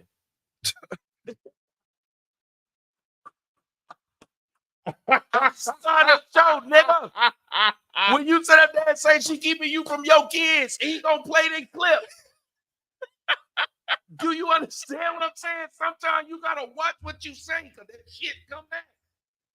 When you's going through divorce and they sit up there trying to figure out how they gonna get this bitch 80% of your money. She's perfect, sir. Mm-hmm. You said it. She can do no wrong. Never admit no shit like that. If I sit up here and say white people are perfect, y'all think I was crazy. Hell no. All right. I mean, we definitely did admit the black woman is perfect, but okay, with the shirt, right? Because of what it read, I think you for sure bringing a lot of personal situations with what this woman is wearing. You got to think big picture, man. I hear you. You understand? But in all aspects, right? She wearing that shirt. You understand? Saying black women are perfect or whatever. What went along with that? Like what came with the deeds of what she wearing? A shirt that say it again. We say. Why do you think she's wearing a shirt out of the blue, telling the world black women are perfect? Why do you think she's wearing? She probably wearing it like any black woman would wear the shirt. Which is what? For the same reasons you said, because she think the black woman is, perfect. That's what she think. Okay, so if she thinks she's perfect and you say, I back it. I ain't say I backed it. What I said was, I'm not going to dismiss that she is, proud of herself in a room full of her enemies. That's what I said. I ain't say that's what I mean. And I also said the black woman ain't perfect by any means. But I ain't going down her for rocking a shirt in the arena where we gotta stop. We destroy. You understand? I promise you, we gotta stop talking like that and saying that these people are her enemy. Because whoever get the interviewers and the white people who gave her the job are her enemies. I'm gonna agree that they're her enemies. But they also allowed this woman to have a living. And ain't no black folks done gave her that same living. No black man has done that. My thing is what makes you a man, and black men won't admit it. What makes you a man is your ability to provide for your woman. And when the black woman got to keep going to the white man and asking him for shit, that's a problem. No, I can talk shit about women all day. That is a problem. Black women should not be, if they're going to get a job from the white man to be able to pay their fucking bills, how are we going to sit up here and tell them those are your enemies? You said the black man's what? Provide what? We should be able to, she shouldn't have to go to any white man to get a job. Because black women, do white women have to go to black men to get a job? Okay, white women have to get a job on getting their necessities taken care of by asking a black man. No, they look for a job. Like white women. And when they look for a job, do they go looking for a black man? No, I don't look for a black company. No, I don't think that. But now that would be speaking to a bigger problem, because that would be something that black men and black women do. Because black men, when they go to a job, unfortunately in America, most businesses are predominantly white, whether a black man is getting it or a black woman is getting it. That's a problem, is all I'm saying. Right, that is a problem. So now from that position, it's not a black man's job to not let a black woman work. I didn't say that, but you cannot then turn around and say that black woman is saying this, and I don't agree with what she's saying. Not that I disagree with it, but those guys are her enemy. Hell yeah, yes you can, because if those guys are her enemy, she starts to love her enemy, because her enemy. It's just like them cats upstairs. Now now what you're getting into is teaching of being around your enemy and being able to function. I understand. I'm just telling you with the cats upstairs. Let me explain. When my daughter first told me to take care of them cats for her and all this stuff, I would go and try to take care of them. She wasn't feeling well, so I'd go take care of the cats. And I wasn't feeling well. Mm-hmm. They would run every time I would come up there. Do you know what happened after the third day I was the one feeding them? Say that again. The third day I was feeding them. What happened? Meaning your daughter stopped taking care of her. Yes, she would. Every time they knew they needed food and water, and their stuff changed, the litter changed. Mm-hmm. They kept seeing my face doing it. Guess what they started to feel? They loved you instead of them. Sure did. They started jumping on me, being in my lap, and letting me rub them. They went from being afraid of me because I wasn't until they realized I was the one feeding them. You ever heard people say in the Black community, they say it a lot. They say, yeah, them step kids look like you once you feed them. I ain't never heard. You never heard that? No, I ain't never heard. They said if you feed them enough, they look just like you. Good Lord. You never noticed that sometimes we'll set up, we told plenty of niggas, oh, man, that's your damn daughter. That look just like you. Then they got DNA test and found out it wasn't. But this nigga was always with that kid. That's fucked up. It happens. I know a motherfucker look just like his dog because he feed the dog all the time. I think of that man. I think, oh, do you look just like that dog? So what I'm saying is it's hard for us to then say, look at me as a man. And yet I keep saying, go to that man to get your necessities. Because if you say you got wives, if they knew it was another nigga that was funding you, how would they look at you? Be honest. Well, my wives is in perfect order, so we gotta give a scenario. Some crazy wives. So if some crazy wives might look at it like I'm not in charge because I'm reporting to somebody else. If they start seeing this, one thing women respect is power. Mm-hmm. They really do. Right. So what I'm trying to say is I talk shit about Black women. I do. Mm-hmm. But in this instant, we are forcing this woman. No, not forcing. We are willingly saying it's okay that she's saying to this white man, because if she was in order, she'd know saying something out of line can get me fired. But the white man is allowing her to do it. So once that white man who pays her is allowing her to do it, when she come home, how she look at you? Because she know your ass, when you go to work, you can't wear no shirt like that. You gonna get fired. But she can. She started to look down on you. Now, the only thing I don't like about this conversation, right? Because as you say that, okay, yeah, they could wear a t-shirt that, of course, if a white person wore that t-shirt, it would be an uproar from Black women, right? But it still don't really hold. And this is why the reason why I don't like this part of the conversation is because her wearing the shirt and the thought process behind the shirt, I'm going to absolutely agree with. What is the thought process? I want to know what the thought process is. That she don't do no wrong. So the thought process is I'm perfect.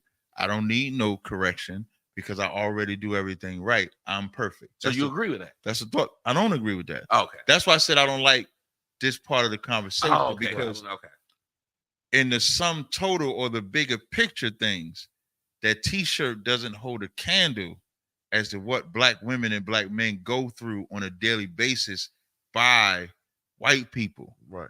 So you're right. You're not wrong in what you're saying. I can't disagree with what wearing that shirt does, what it empowers this Black woman, what it makes her an enemy to us, her feeding into minimizing everything that you're saying is right from that position. But now from their position and what there is now the white side, what they have done, that shirt doesn't hold the same weight. So it's almost like I look at both of y'all having an exact point. He has a point from the lens that he's speaking from, but then when you come with your lens, it's not really against his lens because that's not against what he's talking about. So now both of y'all are both talking points that I totally agree with. I don't have a comeback for what you're saying, but I also don't have a comeback for what he's saying. Both of what y'all saying goes together. She can wear that shirt because of what it's coming, because it doesn't. I believe morally he's still wrong, meaning this way. Mm-hmm. You got a person who says they're perfect. You're causing a problem. It's like when you watch somebody say, it's okay when they say that a kid says, shut up, mom. And they say, oh, it's no big deal. But you know it is. You know what them doing that means. Mm-hmm. That's why I'm saying I can agree. That's why I'm saying I know what it means. They have already told us they're perfect. They won't listen to us. The white man has just patted her on the back. So when you think she's doing it to the black white man's face, she's not. Because if he really was, the white man would fire her. Just like I tell people about me. If you believed I work for the white man, why the white man fire me? If you believe that Dr. Umar Johnson is against the white man, why the white man keep hiring him? He's allowed to say whatever he wants. Him, Tariq Nasheed, and anybody else. Umar got to get a real school first. I know, but all I'm saying is all the people who are against the pro-blacks online don't get kicked off social media. If I'm a coon and work for the white man, why does the white man allow me to get kicked off? He would want to keep me on so I can spread his message. Right. It wouldn't make sense that he got his head coon and keep making his head coon have to not be able to talk. But the niggas who are against him and against his white rhetoric get to speak all day. It's because he's not. If you got common sense, you will realize there's a reason why Jesus had to be shut up. It wasn't because he was wrong. There was a reason why Malcolm X had to be shut up. If Malcolm X was wrong, he'd still be alive today, like Jesse Jackson. Niggas that's wrong keep living. Niggas that's wrong keep speaking. When you right, you don't last long. JFK didn't last long because he spoke against who? I don't know who JFK spoke against. When he started asking the question of Israel. Oh, yeah. He lost his life. When he tried to get rid of the Fed, look up the greenback. He had said that the United States. The mob got rid of Kennedy. The mob. Who was the man who shot Oswald? What was his name? I don't know. Jack Ruby. Some white guy. Jack Ruby. You ever heard of the name Jack Ruby? You know what Jack Ruby's real name was? What? Jacob Rubenstein. Well, when you get to start talking about them Jewish people, that's a little different. But I do think all I'm trying to say is I would agree that there's a danger in the shirt. I can't argue that. Is definitely a danger in the shirt. And I think if I had to weigh it out, I would say it's better not to wear the shirt at all if I had to weigh it out. I'm just pointing out like it still don't hold a candle. But if that was my woman, you couldn't wear the shirt because of what it does. Thank you. And what it represents. Like the message that you're sending with that shirt is that I'm perfect. And if we go back to the BET Awards, that's what all them bitches think they are now. That's why the whole award, when you said the whole award was about women, it was. Why? If you done told these motherfuckers they're perfect and they can do no wrong, that's why they can get up, shake their ass, suck as many dicks as they want. You remember what you said? You said if I fight you, you said if I fight you over a woman, I've just proved to her that what she did to us was right. Right. And her vagina got to be the bomb. We fighting over that vagina. One thing I could thank the Lord for, I've never fought over a woman, ever. I've defended a woman. Defense and fighting over is two different things. If someone's trying to harm a woman and I'm defending her, that's different. But I've never fought over a woman, over a man. I fought over a woman once. She was on the ground and I was... Shit like that was coming. But before we get off this BET, I would be remiss if we didn't bring up. So now the BET Awards was predominantly about that, but they did honor one black man. Two black men. Oh shit! One was Usher, the other was OJ. OJ sitting now. This even caught me up. I'm gonna tell you, OJ caught me off guard. I'm gonna just tell you straight up. What I mean by OJ caught me off guard. OJ being celebrated by BET caught me off guard. I didn't even, only thing I read about it because I see on the goddamn internet Stephen A. Smith, who's like one of the whitest black men. Hey, y'all call him Tommy a coon. I don't know why. But Stephen A. Smith is one of the whitest white men that I know. And he gets on there and he don't talk about all the gyrating and twerking and ass shaking and stuff that the black women was doing. Nope. What did he talk about? He talked about OJ. He talked about OJ as if OJ got found guilty of the crime. Now, if OJ would have been found guilty, I don't even think BET would have honored him or anything like that. But OJ did something.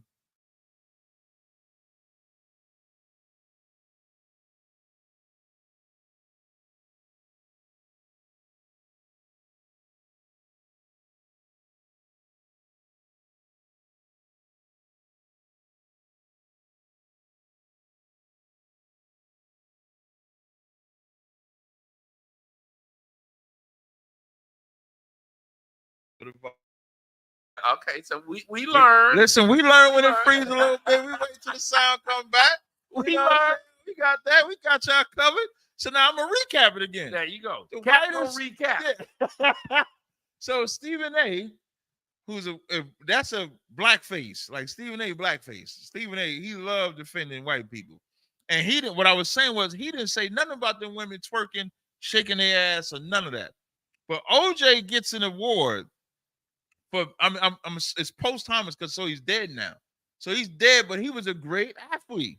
And they didn't even give him an award. They were just acknowledging his passing. Yeah, like and that what is wrong. So we can't acknowledge a man died. Right. Right.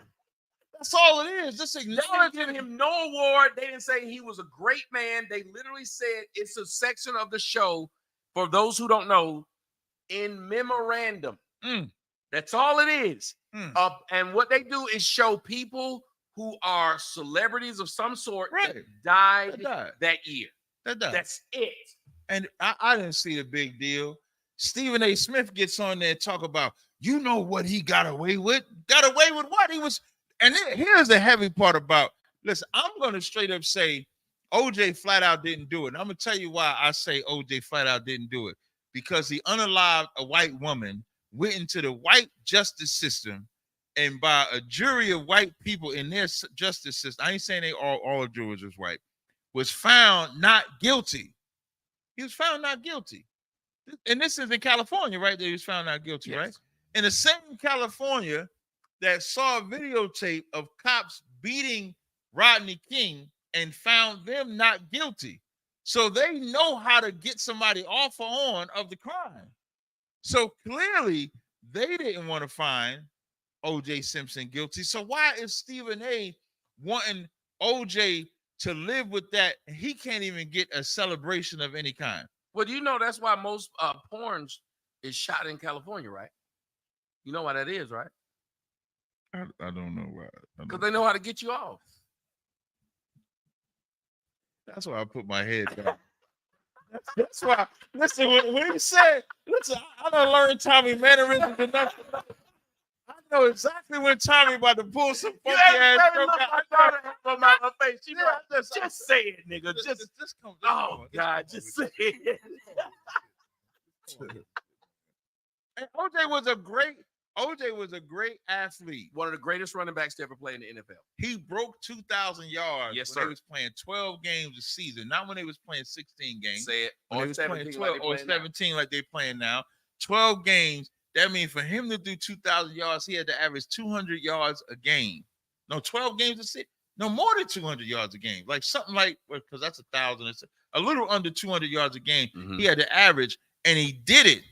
And so he was a great athlete, and he beat the white man in the goddamn city. They locked him up for a crime that he did not commit. And you know why I could say he did not commit? Because he was found not guilty. So hold on. Not only was he a great athlete, when y'all think of with the advent of sideline reporters, OJ was the first. I didn't even know that. Yes, because of OJ, we have sideline reporters. And the reason why is because OJ was the first Black athlete to transcend his color. That's why you started seeing him in Hertz commercials. That's why you started seeing Naked him Gun. in the Naked Gun was funny. So in order for you to try to get me to hate him because he killed I'm going to say he did it. His wife and the motherfucker she was fucking, because he was paying all these bills, he got jealous and acted out. I'm going to say, all I'm gonna say is that has nothing to do with glove don't fit. What I'm saying is this: it can't take away now one of them accolades we just talked about. Right. It doesn't remove them. And if white folks want to talk about, and I don't know if you remember what I said, I want all y'all to look up a man by the name of Robert Byrd. Mm-hmm. Robert Byrd served in the United States Congress. Hey, this is Reverend Tommy. And Robert Byrd also served as a Grand Wizard in the Klan. God damn. And Robert Byrd, when he died, you know who eulogized him? Barack Obama. For real? Said he was his mentor. Robert Byrd. You know who else did? Hillary Clinton. Mm. They eulogized this white man who was over black church bombings, black killings. And they had no problem saying how great this motherfucker was. Google it and tell me I'm lying. See, that's why they need me on TV, and that's why they won't let me on these motherfucking places, man. That's why they don't want my voice around. Because I'm going to argue every point logically. If a dude don't like me and hate my guts, but he say something that's right, you know what I'm going to say? He right. Because my role is to get people better, period. I don't want me to get people better. I want people to get better. And the only way people get better is if you tell them the fucking truth. So you going to get mad at them just saying OJ died this year, but you didn't get mad when Barack Obama stood up there and eulogized this white man who was I'm about to raise the bar. I'm about to raise the bar. Stephen A. Smith saying this about OJ when he wasn't found guilty. Did Stephen A. Smith say? Stephen A. Smith say something about Donald Trump, who was found guilty and is able to run for president of the United States? Can't even get arrested because now they just passed something down where he can't even go to jail for being found guilty. If we gonna listen, we talk about a man that was found not guilty of a crime.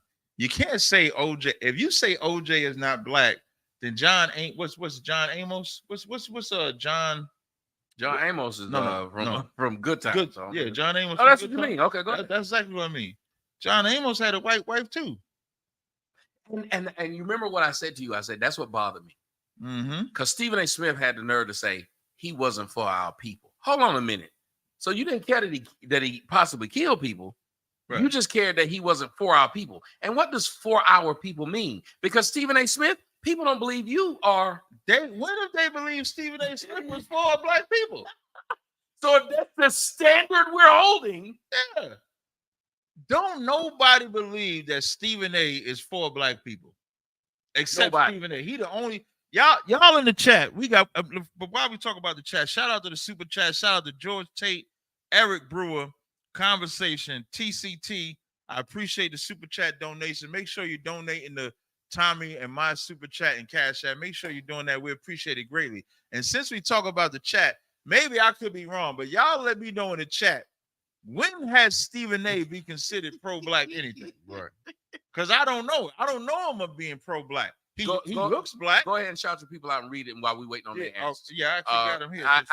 ISUPK is the only answer to fix all our problems. Maxwell Smart says, Tommy, what's the solution to fix the black woman? How much he give for it? $20.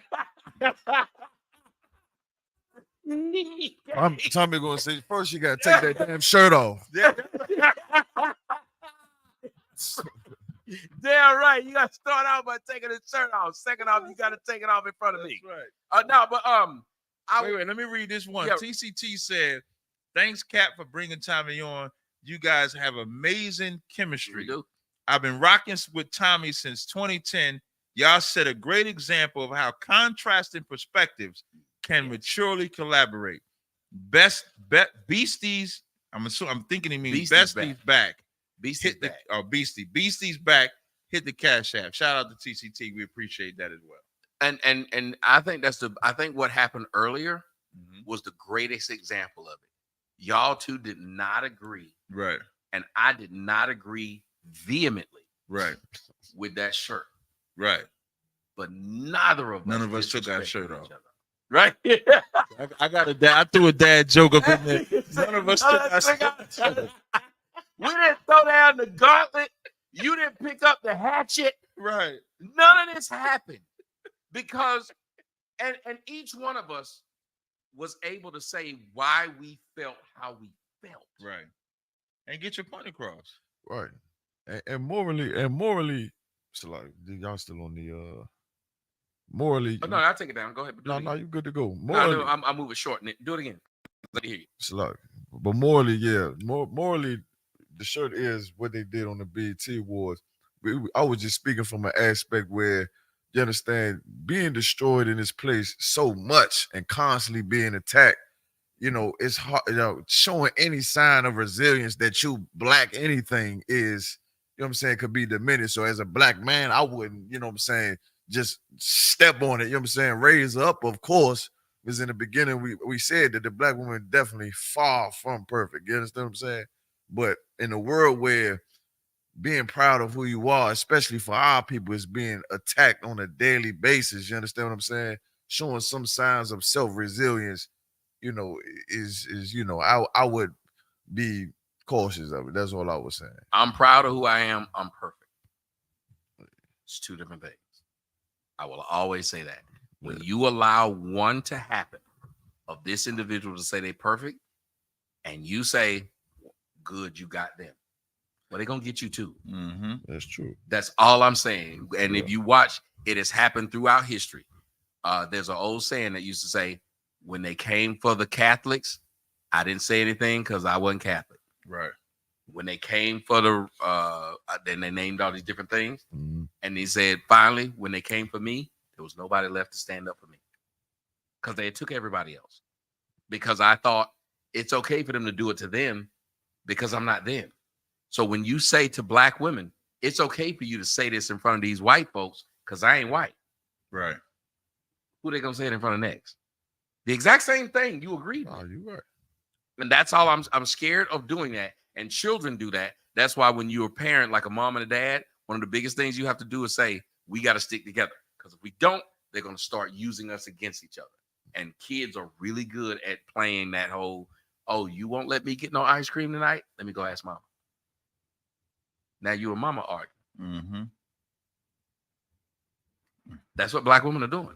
They're doing that same thing. Now what we're going to do is let y'all hear, first off, what Stephen A. Smith said. Right. And y'all let us know if y'all can hear it, because we're going to let y'all hear what Stephen said. And then we're going to let y'all hear what Faison Love said. Right. So take a listen at this.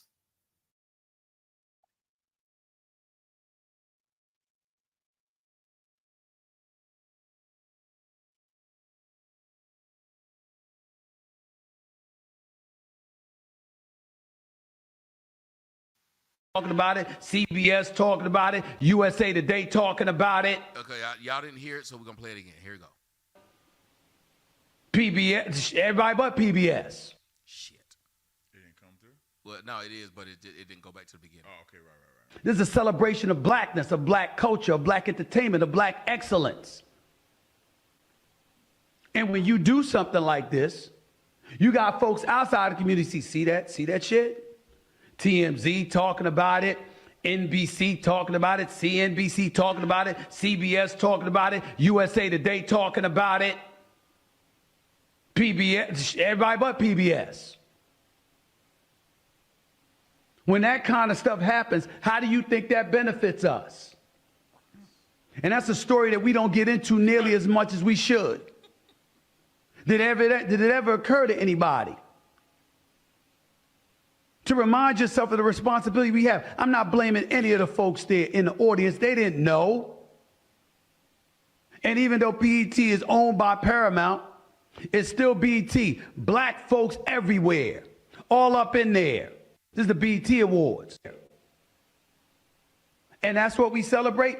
We, as a community, are going to be held accountable for that. Subliminally, subconsciously. People going to look at us with raised eyebrows and think as a community, oh, you down with that? You cool with that? That's what you celebrate. The collective whole is what matters. Not one individual. God rest his soul. God will deal with him because God knows what he did and what he didn't do. It ain't for me to judge or anybody else to judge, but we saw what we saw. The trial was televised. His actions and his dismissiveness and disassociation and distance from the black community was self-inflicted. He created that. He wanted nothing to do with us. Where's this affinity for him? Nothing to do with us. Where's the evidence that he ever gave a shit about us? Okay, so I want to get your opinion first before we get to Faison. What did you think of what you just heard? I mean, with the other part I wanted to bring out and we talked about this offline, is that BET is not owned by black people. Say it. Like that, we got like when we talk about black excellence, BET ain't been black excellence for a long time. What 2000? Yeah. It's owned by Paramount. So just think about this. Stephen A is blaming BET when Paramount owns BET. So that means there's white ownership. If they're owning it, they know exactly what the A specific kind of white, but go ahead. Yeah, even better, specific kind of white. Now, when you think about that, they know the awards is coming up. They know how the ceremony is gonna go. They're probably controlling. That's why all them hoes is on there twerking. Hey. And they don't have a problem with OJ being celebrated. So you can't call this black excellence. You can say black people wanted to make a point. People. And so he's sitting there, and then you can tell it almost sounds like mad OJ got off with the crime. Yeah. So whether you think OJ did it or OJ did not do it, the jury said he did not do it. And he don't want the memory of him playing football to be what the thing was about. They wasn't up there applauding OJ because he got away with murder. They was applauding OJ because he was a great athlete. He died. They did a little segment on him, keep it moving. They don't talk about, don't talk about R. Kelly or anybody else that commits a crime. But and then he says he's not one of us. Now, outside of him loving white women, now we start talking about loving white women. Martin Luther King loved white women. John Amos loved white women. How many niggas don't love white women and they still get venerated? Hey, let me tell you every movie Wesley Snipes had, damn near, he with a white woman except New Jack City. Wanda Sykes loved black women. White women. Whoopi Goldberg. Listen, they had no problem with the fact that woman who write all them poems, what's that bitch name? Maya Angelou. White man. Two of them. The broad that did Color Purple, white man. So now, if they're black, how are you going to say OJ is not black? As a matter of fact, that's the proof that OJ is black. Malcolm was caught with a white woman. No, pimping white women. Before he became Malcolm. It don't matter. He was still Malcolm Little. Well, at least he changed. But let me tell you how OJ proved he was black. OJ proved he was black because he was dealing with white women. Think about that. If Martin Luther King is the leader of black people, now if Commander General Hunter is the leader of black people, then OJ was not black. If I'm the leader of black people, then OJ was not black because we are against dealing with white women. We're against it. Black people in America are taught if we just taught from Martin Luther King up, that it's okay to be with white women. It's not wrong to be with white women. Well, I will stop you there. Mm-hmm. You know I'm going to bring it back to the black one. Come on, bring it back. It is wrong to be with white women, and we were told that it was wrong to be with white women. But you know who it's not wrong to be with? Who? White men. No, okay. See, they've been with white men since slavery, and it's always been okay. To see a black woman get ramrodded by a white man, everyone had to accept it, even when you were her husband. Okay, but I'll give you that. But on this subject here, we're not going to put the black woman. What I'm trying to say is, whatever Stephen A. Smith is trying to say is bullshit. No, that's every my point. way he brings it up, he loses. When he said, you ain't down for black folks. Let's see if I can look at the camera a little bit. Stephen, do you know that black folks, I'll look at this one. All right. Stephen, do you understand that most black folks who watch your takes realize that you became rich talking shit about black men, not white men? That you tried to ruin black men's contracts, not white men's contracts? That you talked a ton of shit about black athletes who actually went out and did the work. So if you want to talk about somebody that's not for us, you have literally fucked over black men's job. You saying that reminds me of when Kyrie Irving just made that tweet. Didn't say a word. Didn't say nothing. Stephen A was vehemently against Kyrie Irving. wanted him to apologize. Yep. He was wrong for sharing it. That's the proof that he's not black, which is more proof. Why does he have an issue with them talking about O.J. Simpson? But the part I wanted to finish hammering on is that O.J. being with white women is as black as Martin Luther King. Now, when you can understand that, let that sizzle in your spirit, even from that position, Steve, and the point that I'm bringing out, Stephen A. still ain't got nothing to say about O.J. Simpson. But we can say a ton of things. If he gonna make it be a black thing, we can say a ton of things of how Stephen A. has not been black since he was a Philadelphia news reporter. He ain't been black since then. Since he's been on ESPN, Stephen A. has never been black. Period. So he does not have a leg to stand on. Thank you. And again, if you're gonna talk about, in not one way does he have a leg to stand on. Not one Think way. about it. No Not one way way. we look at it, does he come out on top. at no way. And if you're gonna make it be about we can't let somebody publicly slide, then he should be saying something against Trump. Robert Byrd. Why not say something against Trump? Why not say something about the Robert Byrd white man that you brought up? But he's not. Fucking Joe Biden, who sit up there and put more black men in jail. Seriously, Joe Biden's bill of the crime bill put more black men in prison than slavery did. Facts. These are not disputable things. They're real. He said black men are predators himself. And yet you vote for him to be president? A man that said black males are predators, who said that out of his mouth, and anybody in the comments saying, that's why I love saying shit publicly, because I wait on other people and I love being on different platforms like this, because they can correct me. You hate me? Correct me. Right. Joe Biden said, I don't care about slavery or Jim Crow or what you've been through. There's no excuse for what you're doing and what you've become today. That's crazy. That's what he said about black played a part. That's what he said about. I mean, if we talking about the government, man, that's a whole nother thing. So, but Stephen A. Smith had no problem saying vote for Biden. Right. Man, so Stephen A. is a piece of garbage, and OJ should get some type of recognition. He was excellent, and he got found not guilty. I mean, that in itself is a landmark in America, because black men have been lynched, hung, killed for so many lies against white women specific. I just found out that the Twilight Zone was created because of Emmett Till. I just found. You think I'm bullshit? So I don't know. I was listening. I got hit with it. So I'm gonna see if I'm like the shit. movie Grease. Tell me more. Tell me more. You should know this. I'm gonna read this, right? So, an early run with the censor-led Serling to the Twilight Zone. This is by Jackie Mansky. It says his failed attempts to bring the Emmett Till tragedy to television forced him to get creative. And it's given a backdrop of August of 1955. Emmett Till, African-American boy from Chicago, was abducted, beaten, and shot while visiting family in Mississippi.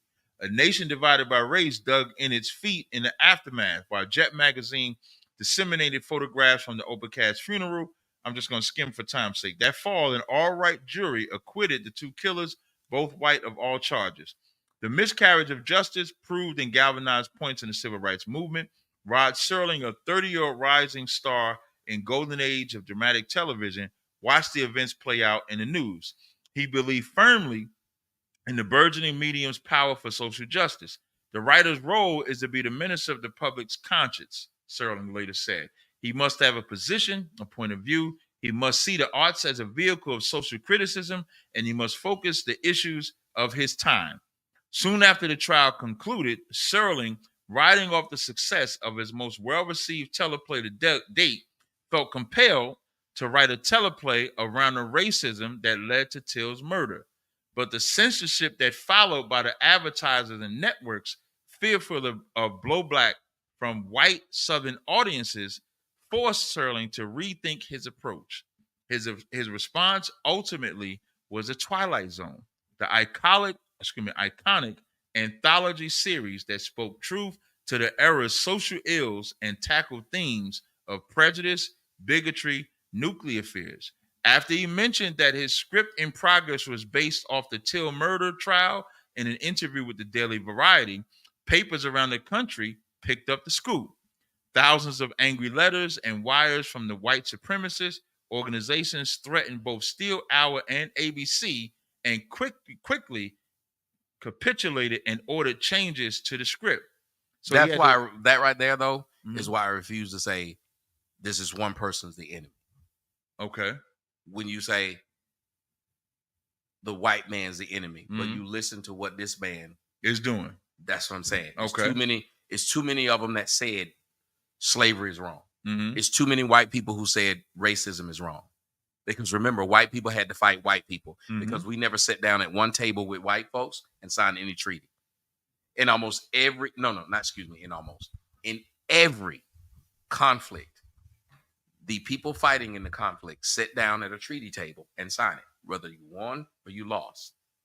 That go both ways. I can't argue. I ain't want to cut you up. No, so that's all I'm saying. But I love tidbits and facts like that. That is pretty damn cool because I know from the movie, and the movie's sad because there was this guy by the name Mia Farrow's husband. I forgot his name. Y'all can look it up. He died shooting a scene in the Twilight Zone, and one of the things he was shooting, he got him and these two kids got the helicopter cut them up. Y'all put the name up there for those who might know who I'm talking about.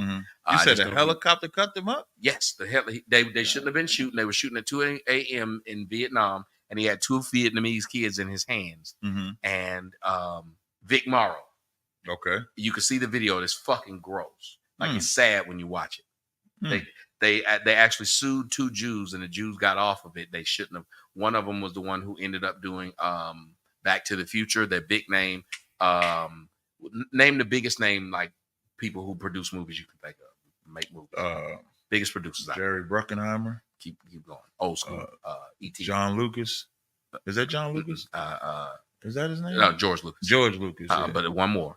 He did Steven Spielberg. There you go. Spielberg was behind. Okay. Thank you. Somebody wrote it in there. Spielberg. They should be in jail. Him and but because they're Jewish, that didn't happen. Yeah, they ain't gonna be but they literally should not have been shooting, and they kept telling them, let off the. You could hear them when you go watch it. I want y'all to go watch his best up. They kept saying, let off more explosions. Let off more explosions. The explosions hit the helicopter. The helicopter goes down, and you see it go beheads and cut them in half. But his role is still in the Twilight Zone. But what they cut it out, what the role was in there was he was a bigot. He was a racist white man. And so what it was supposed to be was he got to be every race he hated.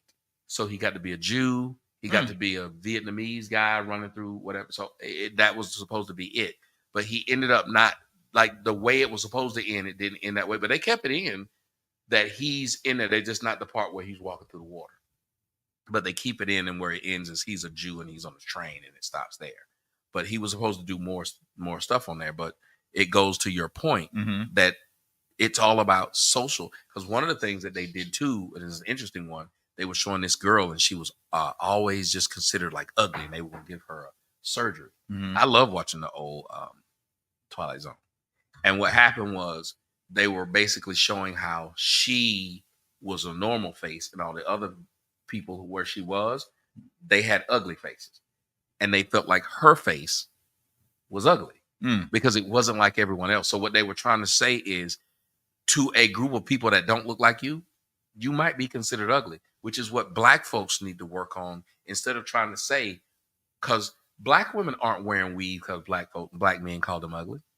We never call Pam Grier ugly. Right. We don't call what they look like ugly. Who were they trying to impress? White men.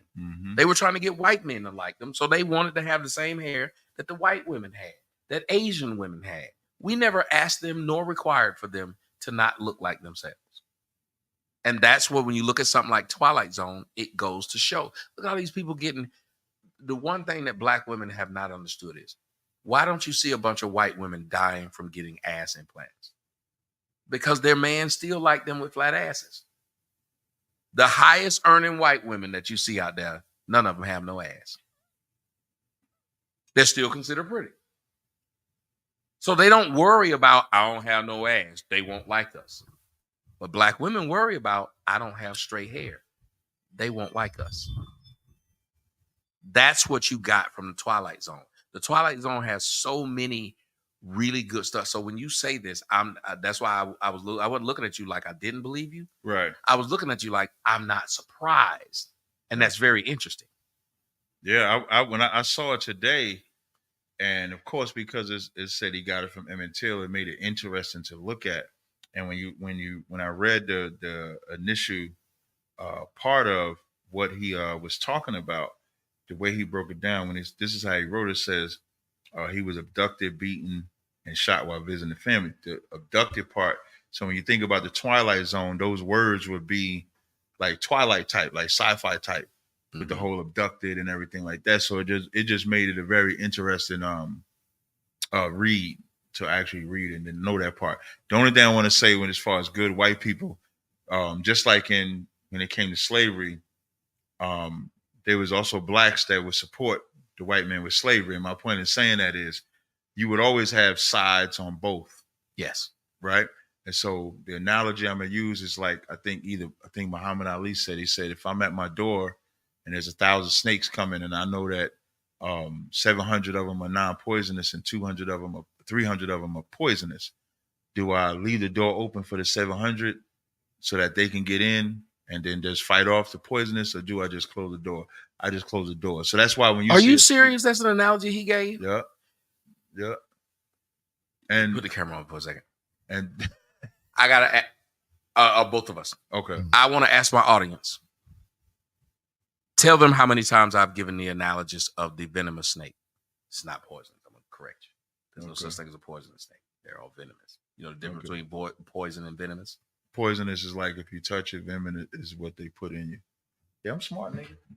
Yeah. So sometimes when we say right. I get it. Right. So the venom is injected. Right. Venom is injected. Poison is like you got just frogs that you can't touch. Yes. Because they're poisonous. Yes. So I've given that analogy 1,000 times. Yeah, I've heard Muhammad Ali say that. Yeah. I did not know. Somebody did a video where they pointed out everything I've said, and then they pointed out what Malcolm X, Muhammad Ali, and Martin Luther King said. So they said, you hate this nigga for saying it, but these people said the same fucking thing.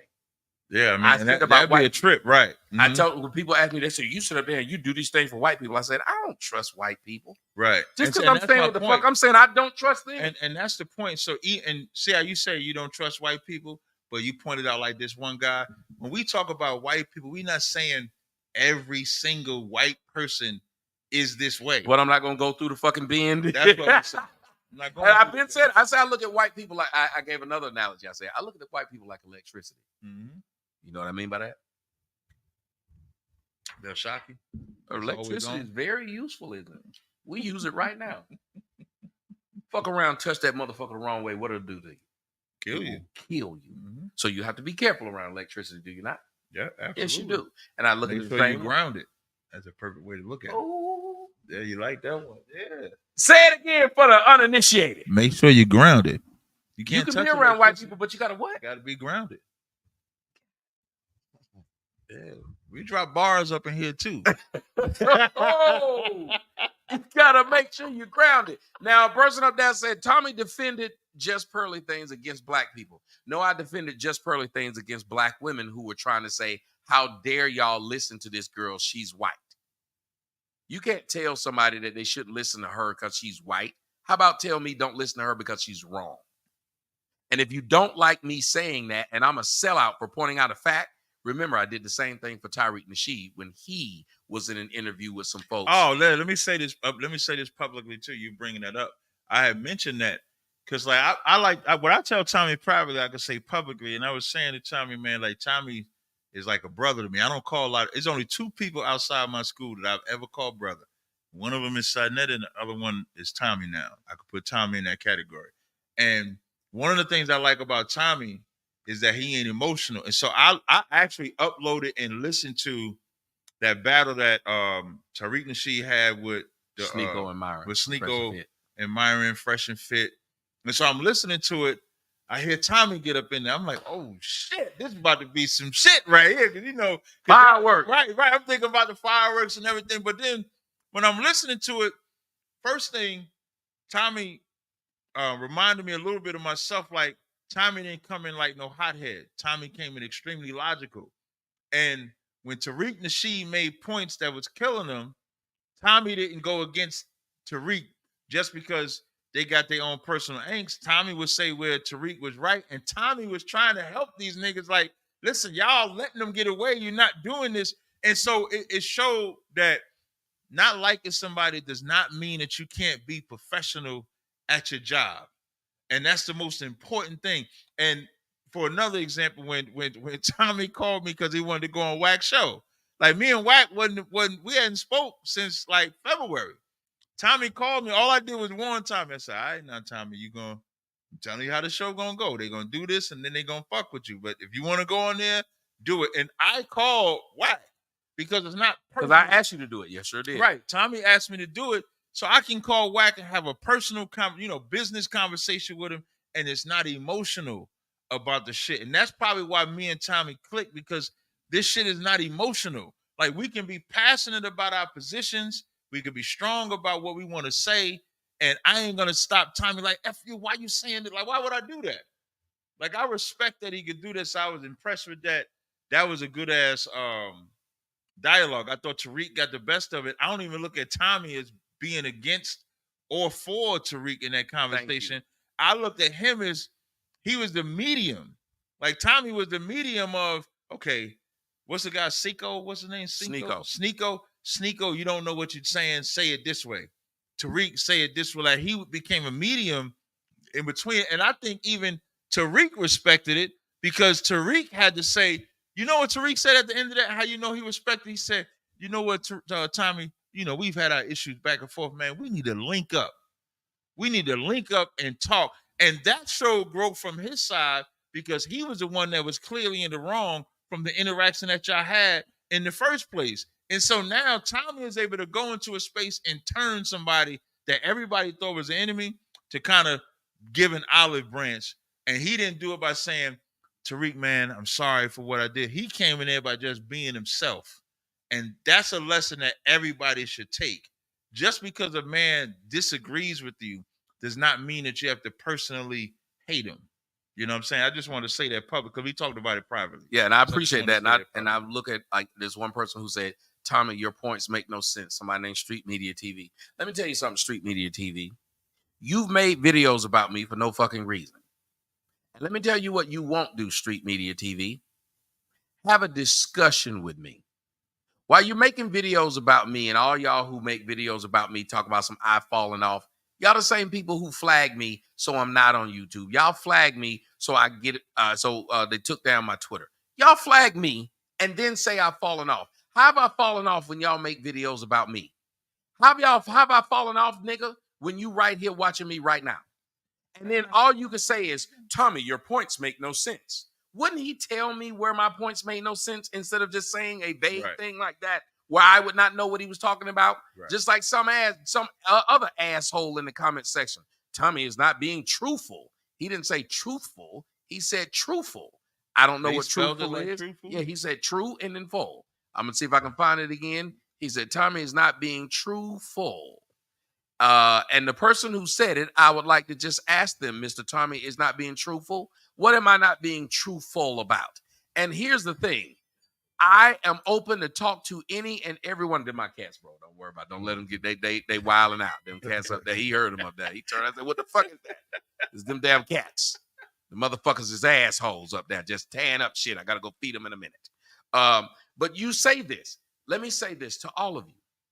I don't run from any of you. You can text me. You can email me right now at tj@yourworldmyviews.com. Y'all know how to get in contact with me. You go to the website. Y'all know how to get in contact with me. You know every fucking thing I do online. You know every Twitter I get and the new one I get after I get deleted. So stop acting like your bitch ass don't know how to fucking find me. What you do is make videos talking shit about me so you can make money. So if you believe I make money off of hanging with white people and trying to be white and cooning for white people, well, what the fuck are you doing when you take my video, try to be on the other side of me, and put it on your website and get cash apps and get AdSense? All you're doing is making money off my cooning. But what you won't do is do something simple and have a damn discussion with me. And why not? Because just like I had a discussion with a bitch today and she said and lied to these people and said, Tommy called black women nappy head hoes. And I said, I haven't called them that. Yes, you did. That's a white man said that. And then she told this man a video. But here's how far the lie went with the black woman. The man whose show I was on, she said, play this video. And I said, what video is it? You had this woman on the side of the road. And so I told the man, first off, you got this woman up here arguing with me. And I told you, I didn't come on your show to argue with you. The nigga went from having 70 people watching before I got on. When I got on, his shit went up to 600. He sent me an email, said, come on my show. Went from 70 to 600 because I was on his show. So you going to let this black bitch come up here and disrespect me. But I didn't mind when she first came up there. But once she started lying on me, I told him, Lee, I said, I don't want to talk to her no more. You know what he let her do? Come back up there because she said she got a video of me calling a woman a nappy head hoe. I'd have probably left. I did leave. Okay. He played the video. Guess what was on the video? What was on the video? I didn't call her, which is what I told him. So you let this bitch run your shit so you can embarrass me instead of just doing the interview. Imagine if I had you in my house and I just had some motherfuckers come in here to talk shit about you now. Yeah. It seemed like a what? Setup. Yeah, it'd be a setup. And if you said, I don't mind having an interview with you, but I don't want to talk to these people, not because they bringing up shit, but you're saying they're lying on me. How do I have a discussion? How do I argue against a lie? Right. Because you can't win. No, you can't. That's facts. And if I say, nope, I'm going to let them stay here and keep talking to you. And what you just say you do? I leave. Why entertain it? Especially if you got 70. He clearly doing that for clout. And the saddest part about it is he could have got them 600 users and really had a good conversation. And then after I left, he could have let all the haters come up and say what they wanted. Because now he would have been able to ride the wave of having all them people there. But don't subject. You can't bring a guest on there. Now, if you tell a guest up front, hey, there's some drama shit, so they know what they're getting walking into, that's one thing. But if you giving them the premise that we just having a dialogue, you got to kind of hold it. You kind of lose it. So and here's what people think when they think short term. From a short term perspective, okay, you got that. You got them people to come in there, play the content XYZ, but now you don't have a repeat. Thank you. Of it. How do you build a rapport? I always tell people this all the time. If you're trying to do something one time, it's almost like when they say, should you tip at a restaurant, right? You go to a restaurant, should you tip at the restaurant? Just know if you plan on going to that restaurant multiple times and you don't tip, you should expect the type of food you're going to get if you go there the second time. Like, real talk. Imagine going, like, I like to go to Longhorn, right? I'm with you. I like to get the Longhorn steak. If I go to the Longhorn steak down the street one time and I'm never going back and I don't give a tip, I'm straight. Because I ain't going back. But if I'm going back to that Longhorn, they gonna know who I am. Hey, table number 12, give them the Longhorn special. Longhorn. We gonna get the Longhorn special. And so it's the same thing when you online. If you want this brother to come back on your show, but you treat him like trash, he's not coming back. I'm not. Oh, but not only that, but anybody who's of my level or greater, right. If they see, damn, he treat Tommy like that, why would I go on the show? Now imagine you treat Tommy with respect. Okay, I can rock with this show because when he had this person on, so I know his MO. You understand? So you got to be careful of that. That's all I was trying to say. So they played the video after I left because they thought they had got me. They kept saying, look at this sissy nigga, he ran. And that's the problem with dealing with black folks, in my opinion. How you going to say I ran when I sat here and it wasn't my job to be there? You asked me to be there and I said, okay, I'll come. And as I came, you told me what you were going to ask me. Right. And now it done went into something else. But I didn't mind until it got to the point where the woman's lying on me. Mm-hmm. But I tried to say to him, I said, dude, black women put more black men in jail than any white person y'all can think of. Y'all can say about white women and Emmett Till, but if you got to say white woman and Emmett Till, that means you got to go back to the 1960s. If you got to go back to the 1960s and say white women do black men dirty, why the fuck I can go to last week to tell you about a black woman that lied on a black man? Right. Why the fuck I can sit up here and tell you several niggas in my family who have went to jail because a black woman lied on them because she was mad that he had a new girlfriend. Man, I know this sister recently, man. She get into an argument with her husband, and she proceeds to cut up all his clothes. And I got to fight with him to say, listen, don't put your hands on her because that's what she wants you to do, so she can call the police on you. And the same white men, they tell us we supposed to fear. Mm-hmm. And then he ends up having to call the police on her because she just won't stop destroying his clothes. And you a bitch ass nigga when you do it. Mm-hmm. And that's all I talk about. Like, I'm not trying to piss people off, but come on, man. We got to speak in facts. There's a lot of facts that hurt me. Like, I remember I told somebody, I said, you going to call this woman a hoe and your baby mama a hoe. Your mama is a hoe. And they was like, nigga, how you going to call somebody mama a hoe? I said, let me tell you something. I had to realize that my mom had several kids by several men. What does that say about her? Do I love my mom? Yes. But my dad, did he love my mom? No. Why? Because my dad was a married man who was with a woman who decided, I'm going to make him leave his wife. And the best way for me to do it is to get pregnant. And then when he didn't, she said, well, I'm going to ruin your life then. Damn. With this child. And then when she raised me, what did she say to me? You black like your ugly ass daddy. That's fucked up. And you know how many black males have heard their mamas tell them, look just like your ugly ass daddy? This ain't no shit we should sit up here and still call a motherfucker a queen for. Not saying you hate them, but you better be honest. You can't raise the next generation being a fucking liar. Tupac, even though you was a crack fiend mama, always was a black queen mama. You hear the story of what Tupac mama did? You know the worst thing about that is that now black women think I could be a crackhead and be a queen. Yes, that was my point of the comment. About the shirt. That was it. Like, that's even it. as a crack fiend mama, you as a black queen mama. Yeah, that's crazy. That is crazy. That's all I'm but saying. a dope fiend daddy is not a king. Ain't nobody ever said that. Even shit. as a dope fiend daddy, you always was a Black king king daddy. daddy. Yeah, black king daddy. Now, if he put that in there, he made a song like that, then it's a balance. But what is a But if he said that, you think they cheer for it, or they be hell like, no. they be like, What good song is about a daddy? What good song is about a daddy? Other than Papa was a roller star. Yeah, the that closest is my brain Luther is Miss Shaq. Vandross when I was dancing with my father. I don't like that because I don't want to dance with my father.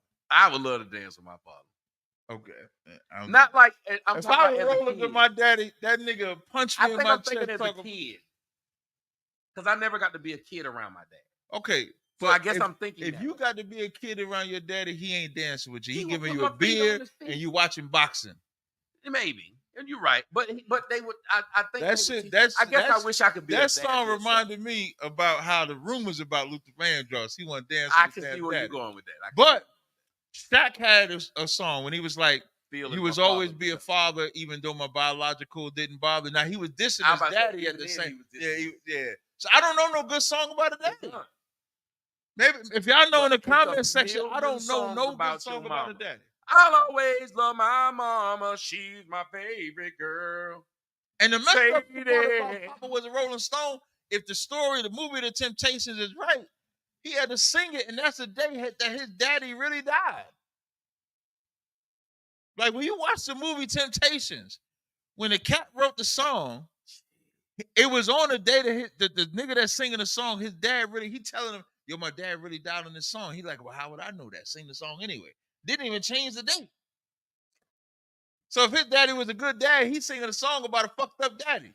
Like we don't have no good songs about fathers At all. And see, And that's wait. Not to go back to the BET Awards. That's to make the BET Awards worse because they muted Usher when he was talking about black fathers. see, Muted him. see, The Cap, Black Lives Matter you was talking about earlier Yeah. is about the mother, the child, and the parent. They don't even say their write-up is about the mother, the child, and the parent. It's not about where does the father get respect. See, Cap, what y'all don't understand about me is meaning like this. Like when them niggas are sitting up there making videos saying that they hate me and they don't like me. I can see if black women say they don't like me. I really understand a black woman saying she don't like me. You know who should never say they don't like me? Who? Black males. You know why? Because I stick up for that. That's right. That's literally all I do. I'm hard as fuck on women. I stick up for the men. So if a man is saying he don't like me, what the fuck is he saying it for? I talk about they put your ass in jail and you shouldn't. I made a movie called A Fatherless America where I said that you men should be able to be in your kids' lives. I sit up here and talk about all this shit that these women are doing and how they taking your kids and doing them like how what the nigga is D Wade up there turning his son into a fucking woman. I stand up. They applaud D Wade for that shit. Right. But mad at LeBron for his son playing basketball. Right. That's father shit. Yes. That's real father shit. What LeBron did for his son is real father shit. He gets vilified, but Dwayne Wade letting his son transition to a woman, he gets glorified. Dwayne Wade let his son play. Dwayne Wade's son gonna be the first nigga in the WNBA. Cap, I'm gonna need you to say it again because you got a whole amen section. You what's that word you call it? What? When you take two things and you juxtapose them. Oh yeah, like real Please talk. tell Because, them how you so did what I did was when Dwayne Wade transitioned. Excuse me, when Dwayne Wade let his son transition to a woman, that shit was glorified. They created something with Gabrielle Union and Dwayne Wade, putting it all on the forefront, all on the limelight. You got to applaud this man that allowed his son to transition into a woman. No backlash. And if you backlash, you was crucified because this little boy got a choice, even though science says children don't know what the fuck they want to be. Thank you. At all. They don't know what the fuck they want to be. And then here it is, LeBron got his son. LeBron said his dream was to play basketball with his son.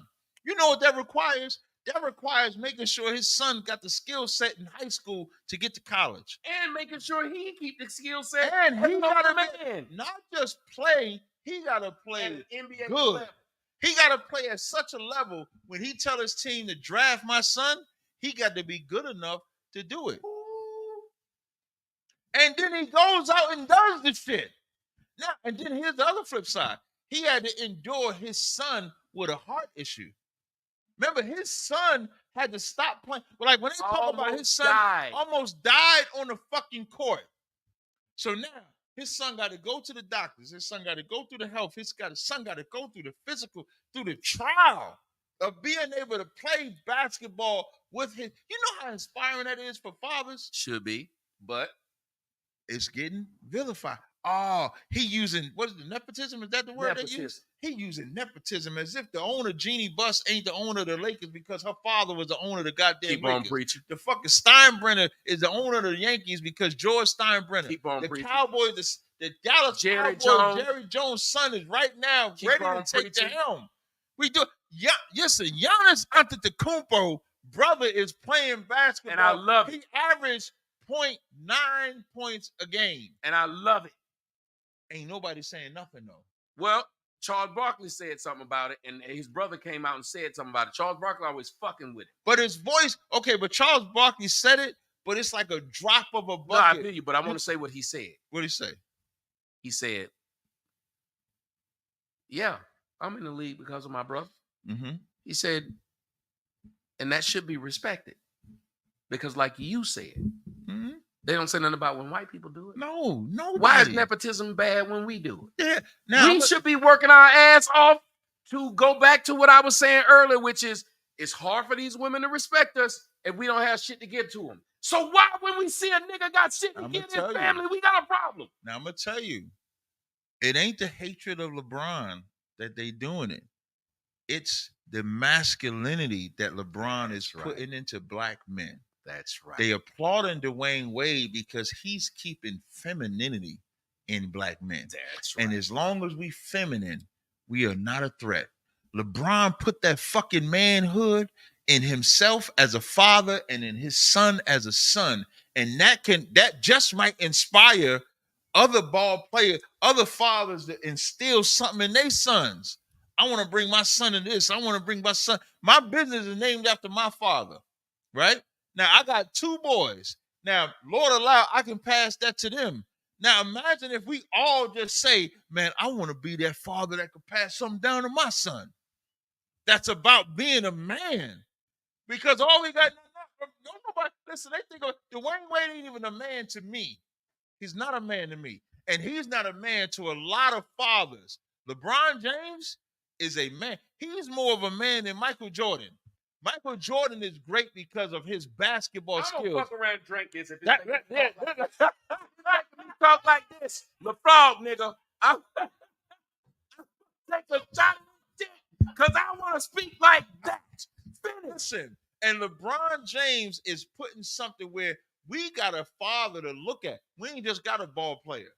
Michael Jordan is just a basketball nigga. LeBron James is now a father. That's what the young men that's looking up, these young boys that's look up to LeBron James, see what he did for his son. You don't think that's a part of their dream now? That's the fucking threat.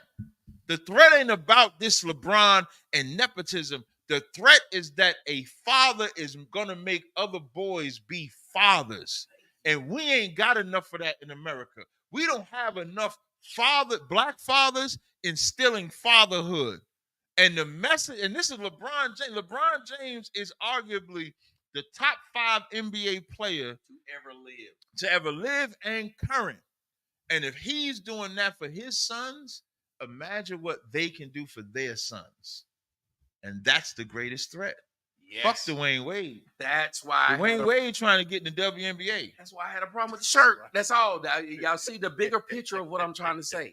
If you look at what we're trying to say, what I'm trying to say specifically, but he said it in such a succinct way, his argument about if you're a man and you don't like what LeBron James did, you know what you're called? You should be called a fucking hater. Yeah. You're mad because your child doesn't have shit you can give to yours. Fact. Because it ain't a dad in the fucking world that has something to give and leave to their kid that isn't saying, that's the shit I do. Real talk. The fuck I look like. That is the reason why I work to have this fucking business. So my kid don't have to go through the shit I went through. What is the reason why you work? When you look at what those Mexicans do when they come over here, them motherfuckers get to cutting people's grasses, doing all kinds of shit for cheap. Do you know why they do it though? So the kids don't have to. Right. That is the greatest gift a father gives to his son. That simple thing of, I went through this shit. Hell, ain't that what Jay-Z said? Hov went through this shit so you wouldn't have to. Right.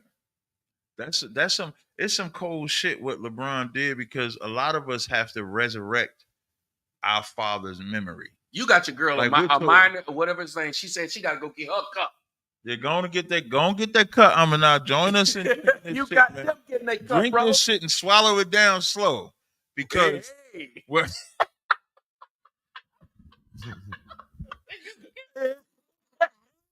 That is don't pause, baby. Go through all the red lights there. Keep it going. I told a woman to swallow it. I told that was a woman. Yeah, that's a woman. So we are not pausing. We tell her to hit pause the for a woman. She got to hit the gas. Just think about this on how heavy this is. Most of us have to recover the reputation of our fathers. Tommy just said he was told his daddy ain't stuff. I was told my daddy wasn't going to be shit. Now, we could have kept the curse going. Say it, bro. And not been shit like our daddies. Say it, bro. What we did was reverse the curse of our fathers. So now my father, I don't know what's your father's name? Bro, do you understand when niggas talk shit about me and they say, your real name, Thomas Harris, it wasn't Tommy Sotomayor. Do you know why I took that last name? What? My father's last name. What, just Sotomayor is your father's last name? Listen, that's why I was going to ask you. Same thing So you said, man. that's what I'm about to say. That's what I'm saying, man. Because now, know it. Here's the point that I'm proving. So now Tommy says he takes his father's last name. You know why? to bring a greater reputation to that name than what his mama tried to put. Yes. I take my business, name it after my father, Carl Gass, so I could put a greater name than what he did. Now imagine if you born from your father, right? Everybody is told that their father ain't shit. If you believe your father ain't shit, then you ain't shit. Yes. Now, once you say, no, I am the shit, you now reverse what they thought about your father. You ain't got to worry about your mama, because whether your mother was right or wrong, they're going to make your mother be great, even though your mother could be the reason why your father is fucked up in jail, on child support, XYZ like that. Imagine reversing the reputation of your father. Because when you have your sons and your baby mama do the same shit to you, then you'll understand your father. You'll understand your father. Then you'll be like, damn, this is why daddy left. Damn, this is why daddy did this. This is why daddy was on drugs. This is why daddy was all this, because you going through the same thing your father went through.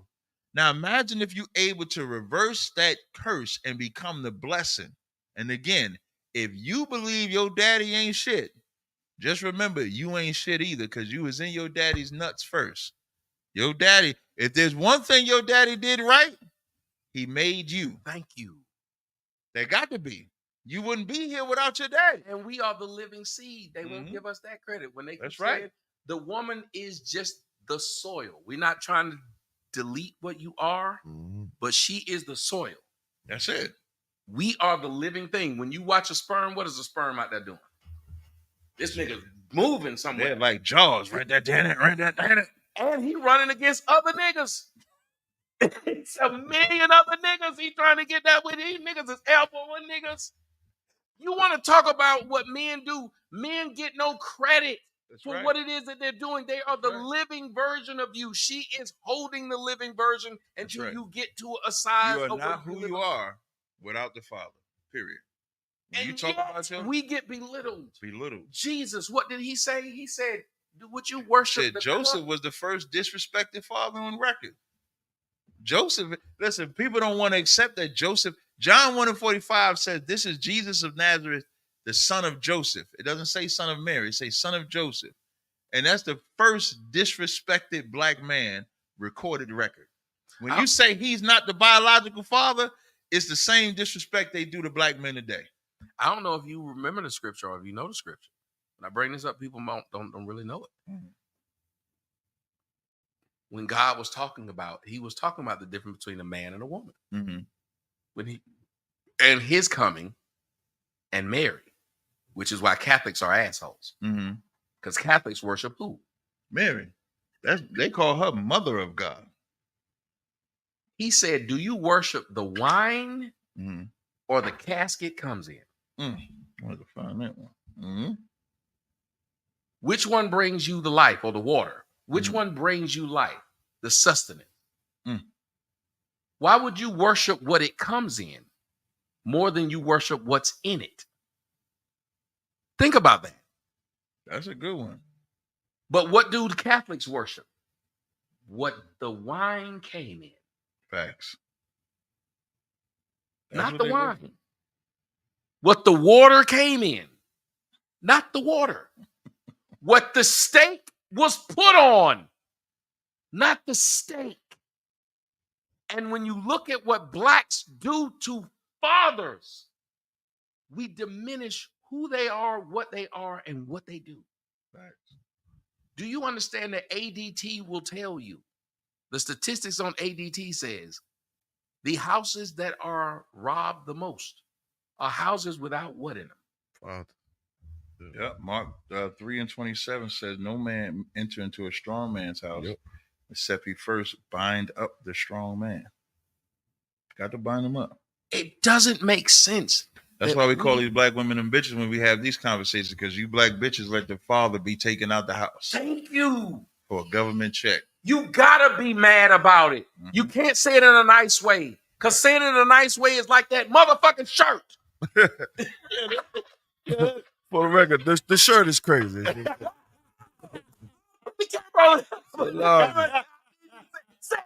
shirt is crazy. It's like what y'all said in the first beginnings, like the black woman, you ain't gonna get no slack in it because it's like you try to do something, even if you are under that oppression. It's like you try. It's like, but just so much that's going on. It's just like you just can't. It's just Right. it's too like you. The points y'all bringing out is ridiculous. I mean, you just can't. It's just But unacceptable. this is why they don't. Let me say this to you, brother. This is why they don't want us to have conversations like this. Right. Notice, whenever men get together to talk now, what do women call it? That's gay. That's gay. Y'all sitting there. Is That that niggas man talking to each loving? Yeah. But it ain't no society in the world where it used to be a point. I don't want to hurt nobody's feelings. Man, say the shit, man. The Bible tell you about having women lead you, do it not? The Bible Yeah. tell you about having They that lead thee cause thee to error. Ooh. Isaiah 3:12. It says, women rule them and children are their oppressors. Mm, They that lead thee cause thee to error. mm. You can go even further. It says, if the woman came sin. You go even further with that. I mean, you go all day. Don't go to 1 Timothy. I I stuff for tell a people, woman hey, not to teach. who was the first simp in the world? Adam. You should have last you. Was he not? Adam, if he had just kept the word of God and not fell victim to that pussy, they would have been the only one to sin. Then when he looked at God, They because wouldn't the have pussy sinned. was so good. Actually, if Adam would have listened, she wouldn't have sinned. Because the whole part about a woman being a weaker vessel, it's damn near almost expected for her. To fuck up. Right. That's why I said his problem was, you remember, he looked at God instead of himself. Mm-hmm. What did he say to God? Well, you gave me this bitch. Mm-hmm. It's in red lettering for those who don't believe it. It's in the Bible. It's literally word for word to say, you gave me this bitch. No, I don't. But I'm saying, it's the 5 most infamous words in history. You gave me this bitch. But he blamed it on God instead of himself. That's why I call him a simp. No, he Because blamed it on the woman. Yeah, he said, well, you remember, he said, you gave me this woman. Mm-hmm. So he was trying to say, well, God. Oh, right. Yeah, he The blamed it woman on God. the woman you gave me, I was over here fine and chilling. And the woman you gave me, Yeah, I was. So he was blaming God. So what I'm saying is, when you got a man like that, and the young lady, I don't know how to say her name either. Y'all got these names I don't know nothing about. Which one? I'll tell you I'm that. Hebrew, but I'm not Hebrew. I'll tell you the name. Oh, Tazaliah. Mm-hmm. I guess I'm Debrew right now. So I'm not Hebrew. No, you Hebrew. Y'all There's brothers. some names I don't got it either. Yeah, though, but that's Tazaliah. She said, y'all brothers for real. That's right. I think when people keep listening to us, I think they watch us fight like brothers. Hell yeah. Why not? Because in order for us to fight the way we fight, though, it means we got to be comfortable enough to be honest. Because you wouldn't be able to fight like this if you weren't honest. Right. You're an ass kisser when you start agreeing with everything somebody say. Mm-hmm. And I look at y'all and I be like, these motherfuckers, I can see in y'all face when I say something that is disagree. I just said something, I be like, oh no, that didn't land. That did not land. And somebody else said family. That's what family is. That's what family is. You gotta be able to be honest enough to tell a motherfucker, man, don't wear them shoes out tonight. Right, real talk. I know you paid some money for them, but still don't wear them. Not when you with me. Mm-hmm. You got to be able to do that. But when we look at this idea of, I don't want women, and I really want y'all women to understand, I don't want y'all to feel like somebody's jumping on you. Right. But what I do want you to understand is somebody's trying to tell you the problem is you're in a position that you're not good at. If Giannis Antetokounmpo was bringing the ball up every time, that would be messing up the entirety of the team. Because what the fuck now is Damian Lillard doing? Right. Your center is bringing the ball up. And what is your point guard going to go get your rebounds? And what has happened with black folks? We took Tom Brady and put him out at wide receiver. Mm-hmm. He's slow. He's tall. He's white. He's unathletic. Right. If you kept this son of a bitch at quarterback, you could now put the fast guy at receiver. You could put the athletic guy at running back. Right. Black culture is a bunch of people that would make a good team. They're all out of what? Order. Position. Mm-hmm. Order. That's all we are. Yeah. We're not a bad team. We're just in wrong positions. Tazaliah said LaFrog helps bring out the honesty. It may do. It may do. But that's the only problem that we have. And then when I was listening, like, and I want to play another part because I know I got my daughter. That's why we got to try to do a part 2. My daughter and I'm getting ready to come. Okay, no sweat. Uh, What you doing tomorrow? We got this. So we do have a cookout tomorrow at this park. Yeah, I'll send you. But if is it open tomorrow? Yeah. Okay, so so maybe like about this time, not this late, but maybe like about 6. We'll do a part 2. Yeah, definitely. Yeah, we could do that. I like it. But I looked at, and I will say it more than play it because they kept saying the sound when I wanted to freeze again. But I watched as we gotta play what Ryan. We gotta say that Ryan Garcia. Yeah, Ryan Garcia could be tomorrow. You want to do it tomorrow or do it now? We could do it tomorrow. That way, I'm coming back. All right, cool. Well, then we'll speak on what he said. Yeah, because Ryan Garcia said some wild ass. That shit, wow. Then we'll speak on what is that comedian name? Faison. Yeah. First off, all I know him is Big Worm.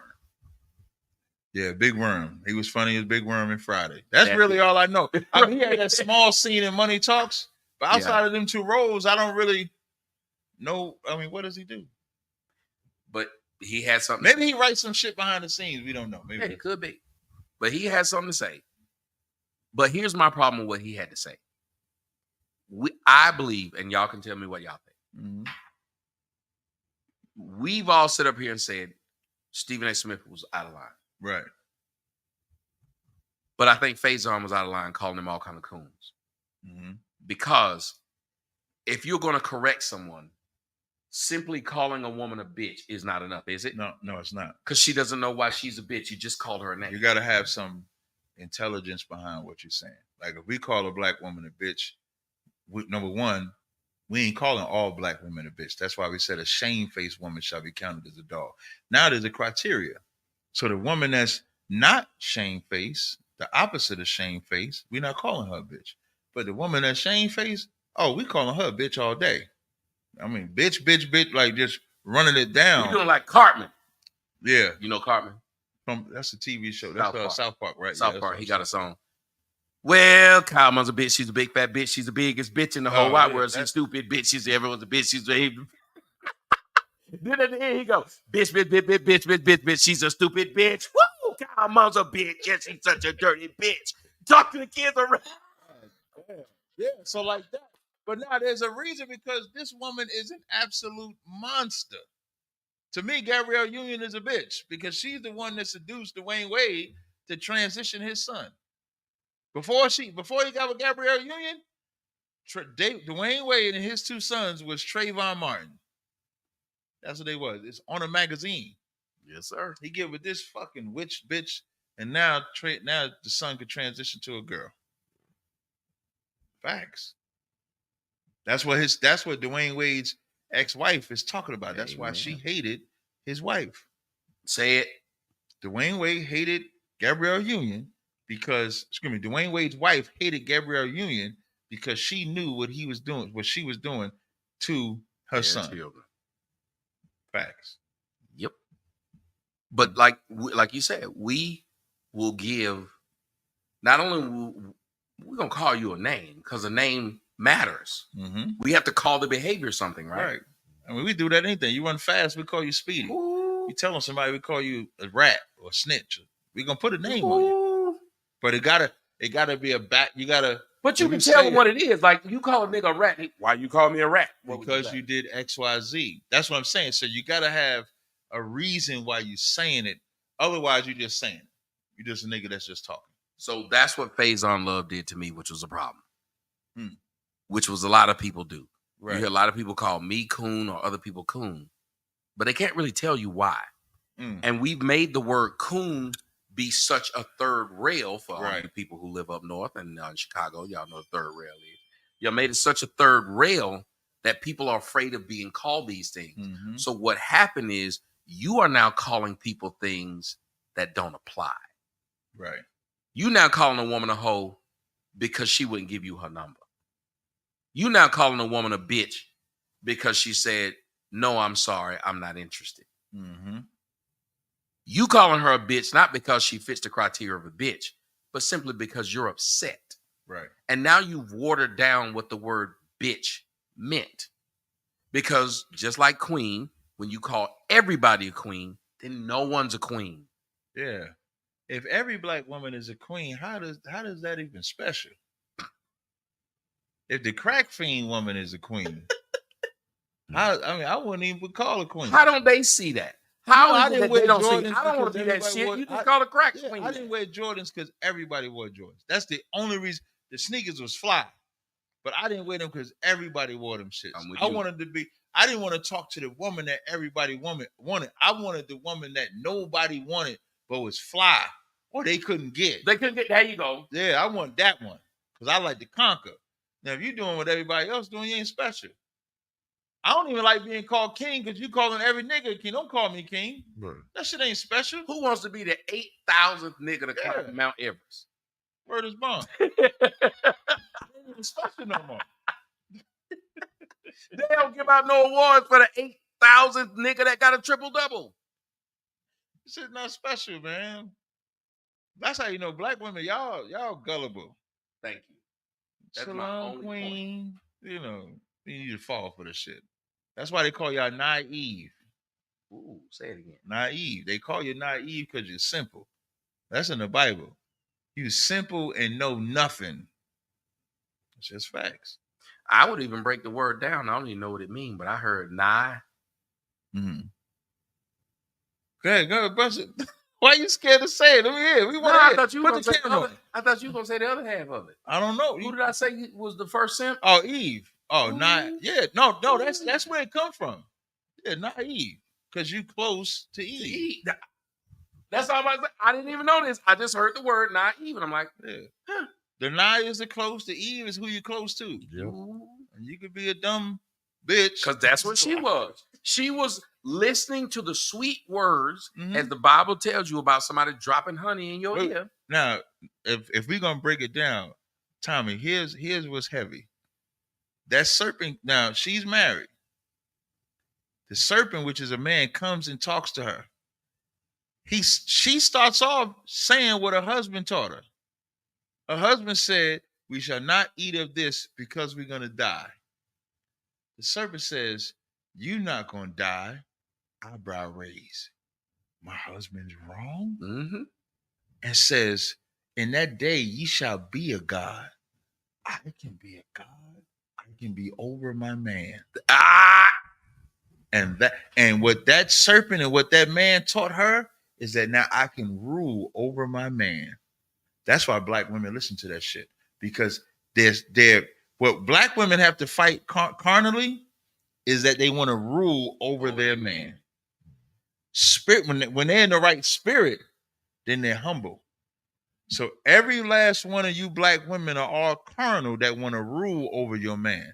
You're only spiritual when you submit. And so when Adam was ruling over her and she said that, she was being spiritual. She allowed her carnality to take over her, to dominate her man. Is that LeBron again? That's LaFrog again. Shout out to Todd Light. That's that. God, dog, LeBron done showed up. That's it. But that is very deep. You're right. Like this idea of when your woman is really in her natural state, what she wants you is at your best, because it's a reflection of you, of her, and you. Yes, the glory that a woman gets. Listen, there's a scripture in the Bible that every woman think they are, and it's called virtuous. And these bitches ain't virtuous.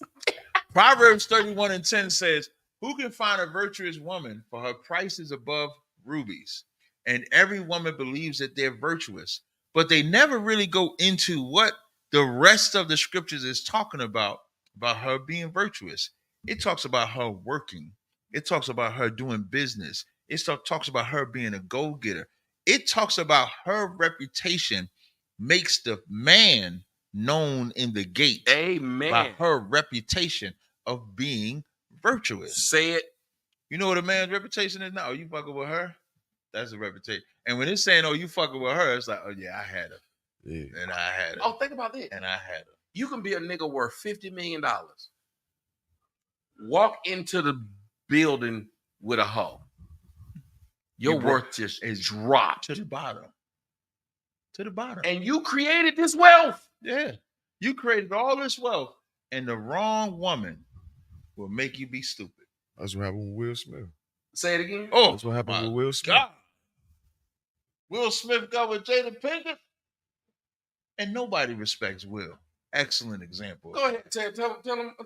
Explain this, brother. I like this. You said that. No, I'm just saying that's what happened to Will Smith. And what was that happened to Will Smith? He got with a hoe. Basically. You know what I'm saying? He's not long-winded. And what? No, he ain't. He just like he didn't give a whole breakdown. You got with a hoe.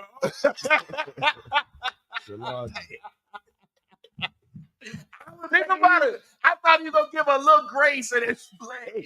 He just Yeah, yeah, she got with a hoe.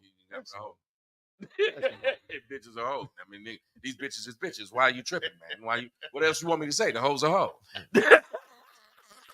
As a man said about his own, man, these hoes is hoes. That's it. Real talk. Can't get around it. She's talking about more about Tupac than Will Smith. Ooh. I couldn't be with no woman talk about no dead nigga more than me. Hey, you must want to be dead with him. Like, what? Like, why are we talking about this dead nigga? This nigga dead. Why are we talking about it? You must want to join him. Like, what's happening here, man? Get out of my house. And he carrying her. Yes. She ain't got no life. She got no life. She ain't got no. What the? She got no job. She ain't got no life without Will. Give me her life without Will. Woo? Who the fuck saw Woo? You know what her life is? Fucking that nigga in the movie for a college scholarship, for a fucking scholarship that the nigga wasn't even going to college. I'm in the bind, Nate. What? And that nigga like some other time. Next thing you know, you see him humping her, and she's sitting there. That's what you see. That's her claim to fame. I was not expecting any of this. Your girl said she's a succubus. Yes. Yeah, she's a succubus. Yeah. But that's her claim to fame. Don't nobody even know Woo. They probably Googling Woo right now. Right. But they all know she fucked Nate for a college tuition. That's her claim to fame. Yeah. Give me the role besides that. Give me her fame besides that. And the fact Somebody in the chat, help me out in the chat. Somebody give me the fame besides that. yeah, she was in the Matrix, but never was a major part of it. Set it off. Don't nobody think about no hub with no damn mate. No. Set it off is what I'm talking about. That's when she fucked Nate. That was set it off. Oh shit. Well, then Yeah. Give me again. I'm asking y'all. Give it to me. Set it off. Don't count. That's the same movie. She wasn't in no damn poetic. Look, he don't even know. This motherfucker don't even know the movie. He said Poetic Justice. They don't even know. She wasn't in the. Janet Jackson is in Poetic Justice, man. When they think you somebody else, that might be a problem. Let me help y'all out. I ain't telling you to name movies she was in. Give me the signature shit. Give it to me. Yeah, the Payday, the top level. She's never been the top level. No, that bitch ain't never. But listen, Will Smith was Will Smith was actor. If you look up the He numbers, was a $20 Will million Smith movie is probably in the top. If he ain't in top 3, top 5 grossing movies. Yes. Top 5 grossing. That Bad Boys fucking 12 or 13,000 or whatever that just came out. Blockbuster. And we tired of Bad Boys. I know I am. It's still a blockbuster though. If this bitch came out with a movie, it'd be on Tubi. Yeah. That bitch is Tubi worthy. Right, because she's doing Red Table on Facebook. And nobody can talk about Red. When's the last time? Only thing made Red Table popular is when she shitted on Will Smith again. Who gave a fuck about Red? Who is listening to Jada Pinkett for advice? When both your kids is out of line. Both of them is opposite sex. This nigga be shouting out Tyler the Creator. That's the man. Yeah, I think he said fluid or something like that. Fluid. Yeah, they call both of them. What is it called? What the fuck is fluid mean? You got a good one. You got a good one right there. You got that 200. Oh God! Wait, let me get We my gotta phone. talk We gotta about- read. We gotta read this shit. Let me get my phone. We got to talk about My it. phone won't unlock fast enough. I gotta read. I got that red on the screen. I said, hold on. It said $200. It said, listen, Kevin Daniels said, amazing seeing ISUBK with Tommy. Tommy brought me to Sarnetta. Sarnetta brought me to the home of the truth. Shout out to Kevin Daniels with that monster super chat donation. Good night. See that? See Shout that? out, listen, shout out to Tommy for seeing the shit. Hey, listen, I see money. See money. I see money. I love money. And money's good. And everybody should like money. But no, and that shows that you remember what was it, about a few months ago? Because we've been doing this for, I don't know. We've been doing this since February, man. A few months ago. What Yeah, they say? niggas thought we was going away, man. They Yeah, didn't they know, said man. We could be brothers. but man. you remember We what brothers. they said? Well, y'all would never last. You gotta Nah, we watch gonna out laugh. for Yep, gotta watch out. That we're gonna have a clash, we're gonna blow up, we're gonna argue, we're gonna fight, we're gonna do all that shit. That's what we're supposed to be doing. And now This is the second time I'm in this brother's house, and he want me to come back tomorrow. exactly. I mean, I don't know what to tell you. And I say, excuse me, if I don't have my moderator stick, but if you don't mind, there's a guy in there that's like 5'3". His name is Shrimp God. He came over here. You mean Simp God? No, he's Shrimp because he's 5'3". Oh no, the name is. You got to say the right name so I can hide it. Oh, my What bad. you got I a thought different you did. channel? No. Yeah, well, yeah, I don't have it. And What's it's your not- name on there? it's not signed. Comment in there. I can make you a model. Let me see if I can. Because as soon as I try to sign in, it's Oh, say they're I gonna don't- get rid of. Yeah, I got rid of Simp God. Yeah, but go ahead, get him out of there. Yeah. He. I don't know why he's stalking me like that, but some weird shit. Yo, speaking of stalkers, listen, man. I don't know how homosexual it is because I go through the same thing. Like, I don't care where it is. If I go on YouTube, Clubhouse, Twitter, or something, men, y'all got to stop being gay. Like, I don't think y'all realize, like, when y'all think y'all getting at somebody and you calling them black or whatever it is, you're gay, man. Like, stop. We gotta cut this homosexuality out. Yeah, there you go. We got to cut this homosexuality out. I don't understand the male obsession. I've never been obsessed with a man. I've had crushes on women. My first crush was Stephanie Mills. I had a crush on Stephanie Mills. like You Stephanie put in a rush on me. Oh my God, Stephanie Mills, man. Damn, they just brought back the crush just now. I was always the a whole Stephanie Mills shit almost fan. just came down on me, Kai, just thinking about it. That was like, but all my crushes was women.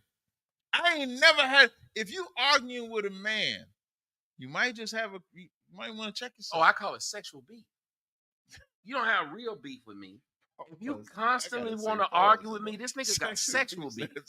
Pause. I gotta Just think about it. Yeah. If you find me to argue with me, somebody put it in there. McBean's right there. So that's a sexual beef. He don't say sexual beef. Sexual beef, right? It is. It's a straight up sexual beef. I've been saying it for years. These niggas got sexual beef with other grown ass men.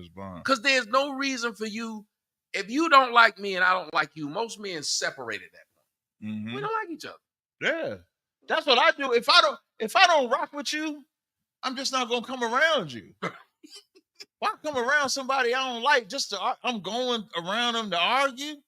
That's a relationship. And let me tell you, and when y'all argue back with them, you better be careful that you ain't in the relationship with them. Be real careful with that shit, man. I'm telling you. It's hey, y'all, that's a relation. You might not have seen it that way, but that's your man. Relationship. That's your man. That's your beef man. I'm trying to free you. That's your man. You and That's this your man man. keep going back and forth. That's your man. I can't do it. Oh my God. And that's what I kept saying. Like, why y'all keep making Shout out to my man Garfield in the chat. He's a brother that I've done work with as well. He ain't do no super chat donation, but I saw him comment in the chat. That's why you didn't see it, because you about money. Yeah.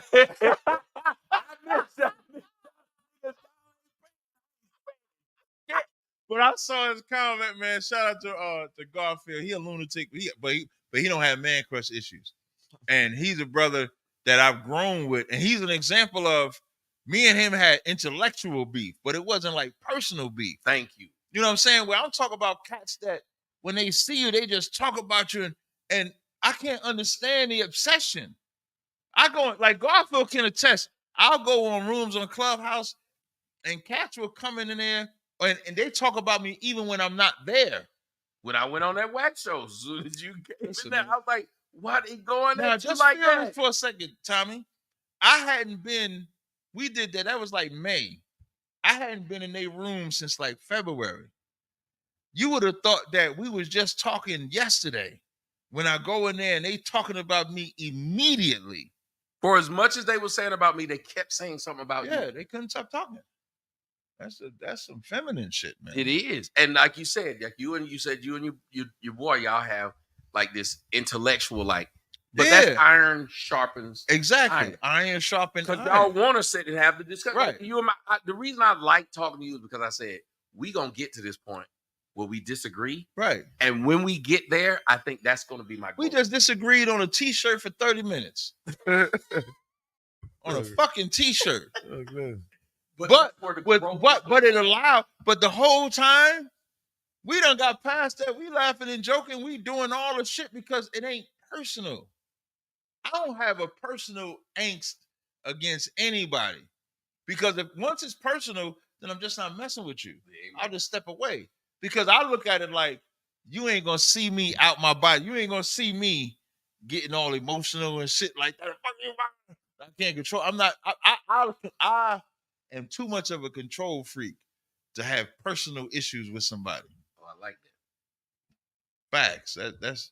Tell them why you say that, because I like what you're saying. I'm too much in control because if I have that kind of beef with you, what did I just lose? I lost my own control. And listen, when I say I gave it to him or her, it could be anybody. When I say I'm a control freak, I don't mean like a control freak like I got to control the other person. I'm talking about controlling myself. I'm talking about I cannot let somebody make me react a certain way.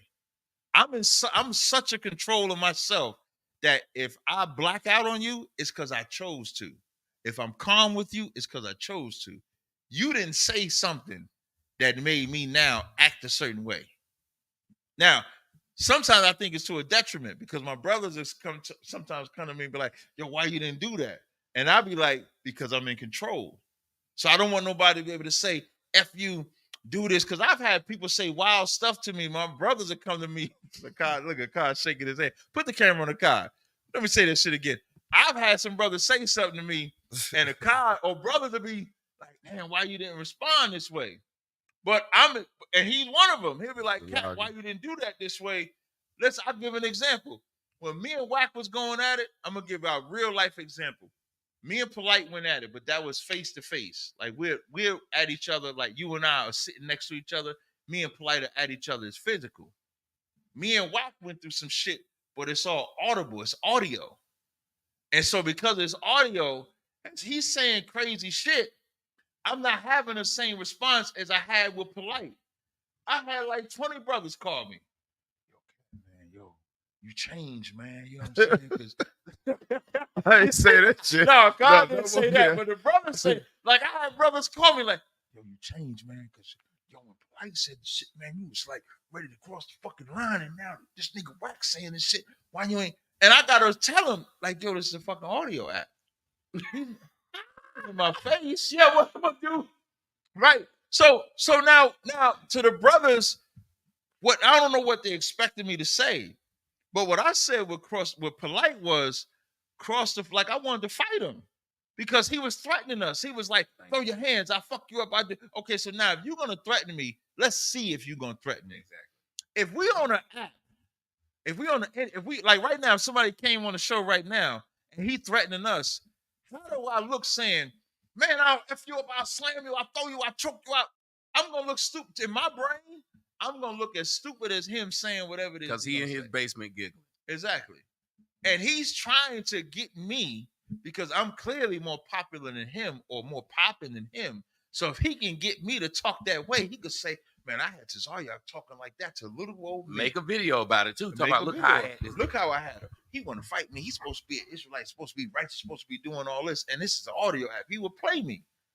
And so I don't understand. So I'm in such control. I can't let you get me like that. Ever. You can't never get me like that. Yeah, But I'm good at getting people like that. your girl Mika said, speak, right, and Cap gets it. Cap gets it.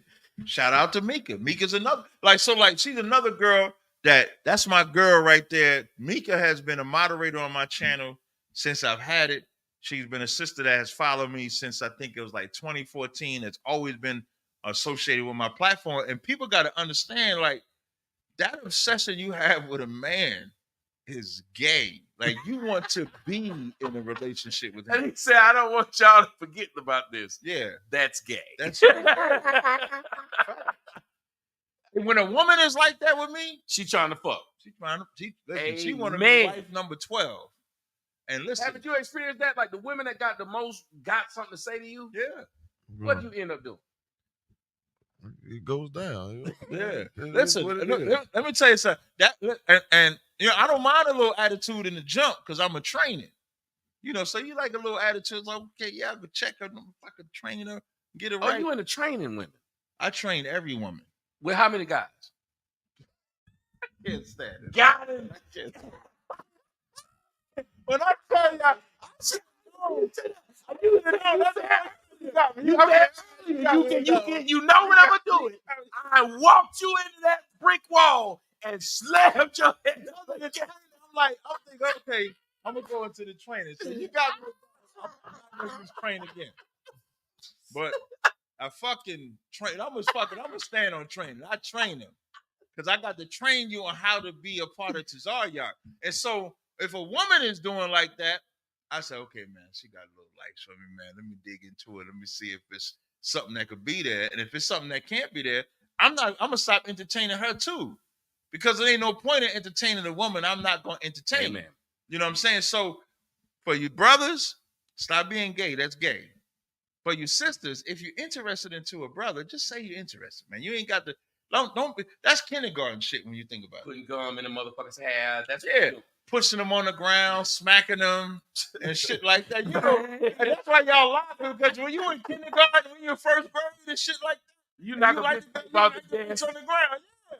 You smacking that shit down so you can get some attention. So social media has created a space where Ooh. cussing them out is how you get attention. Mm. If you're interested into the brother, just tell me. Just say, hey, Cat, man, I'm trying to holler at you. I'll tell you if I'm not into. I'll tell you flat out. I mean, I don't know what else to tell you. Yeah, all right. Like it's one of the person on your comment section named Lexus, Texas. I like them titties. I said it. Man, you should have had the camera on him for that. I was slipping. Yeah, I like titties. Put the camera on Tommy. I said I like you. I want you. I like them titties. We don't gotta play. Ain't we too old to be playing? Listen, my eyesight ain't that good, but I can see that shit back here. I see titties. I see titties and money. Now you up in the titties and money. Titties boy. and money. Boy, it's crazy. I like both of them. Especially every time I go to my comment section or my DMs, if I see some titties or some money, I respond to that nigga talking about you ain't never responded to me in 3 years. Nigga, did you send some titties? You or a some man, yo. How the fuck you even know that it's been 3 years? You a man. What man is waiting 3 years to get a response from another man? I had Somebody help me out. What man? You know it's been 3 years? 3 years? So you just sitting there counting. Like, when is Tommy gonna talk to me, man? I have nothing against you, sir, but you don't have a vagina. 3 years, yo? I have nothing against you, sir, but you don't have a D cup. Why am I talking to you? No offense. Like I thought when guys be like, well, man, I like commiserating, having the discussion. But I also enjoy soft shit around me. Right. And I think that most men should understand that.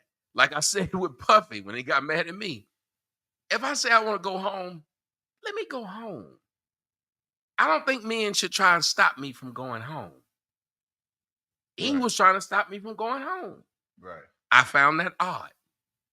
Because if y'all told me, hey, bro, I gotta go, hey, we gotta be out here, we gotta leave by the morning. Right. I'm gonna be like, all right, then. I ain't gonna be like, oh no, man, y'all shouldn't be leaving.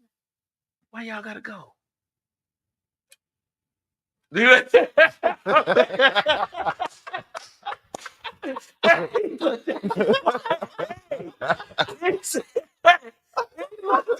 Watch immediately. He said, hey, I don't even like the way he said that. Yeah. Oh man, that But- shit crazy, man. Yes. So like we gotta get the gay out these niggas, and y'all in Atlanta where I'm at, so we can start here in Atlanta, go to That's DC right. because DC real gay. Mhm. I don't know what the fuck. Like people talk bad about Atlanta. Fuck that. Go to DC. No, I don't want to go to Them DC. niggas is wild But in I'm DC. struggling with going to Atlanta, man. I went to a gym. I ain't even gonna say the name. The brother told me, so I was driving down from Jersey, and so I wanted to go to a gym before I got to my final destination. And this brother said, go to I ain't gonna say the name of the gym, but so I go to the gym, and when I go to the gym, when I walk upstairs, I don't want to say like you get greeted by homosexuals, but they just happen to be at the top of the steps when I got to the step. And so when I go inside, it's not a real gym where you can actually work out. It's like some dance thing with women's, and you got to have a personal trainer. It's like one of them shits. And so I left. So Atlanta rough, man. It is. In I'm telling you, Atlanta, go to you got to Lennox. get the baby pictures. Go to Lennox. Lennox, them niggas is gayer than you'd ever think.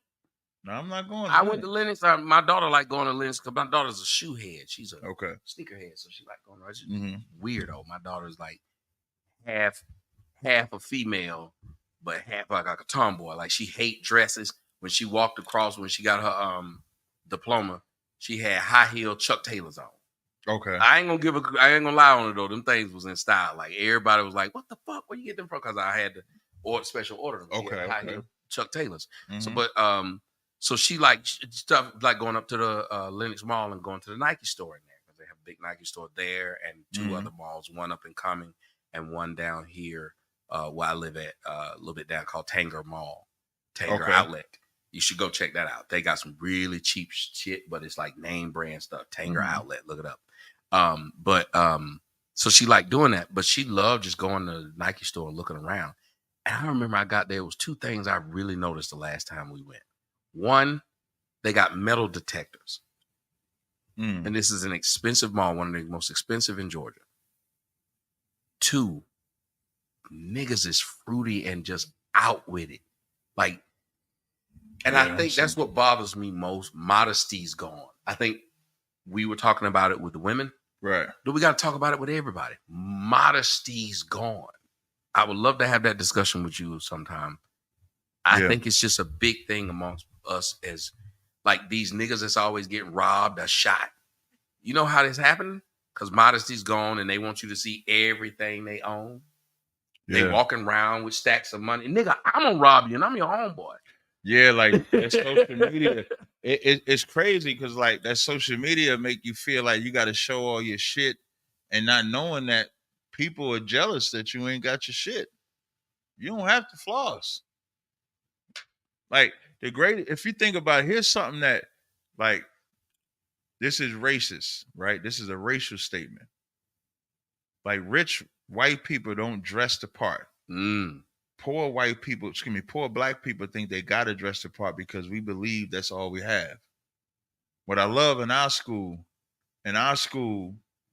we trying to have, like, we have houses, we have land, we have acres, we have everything that we have, but we don't dress the part. We dress our culture.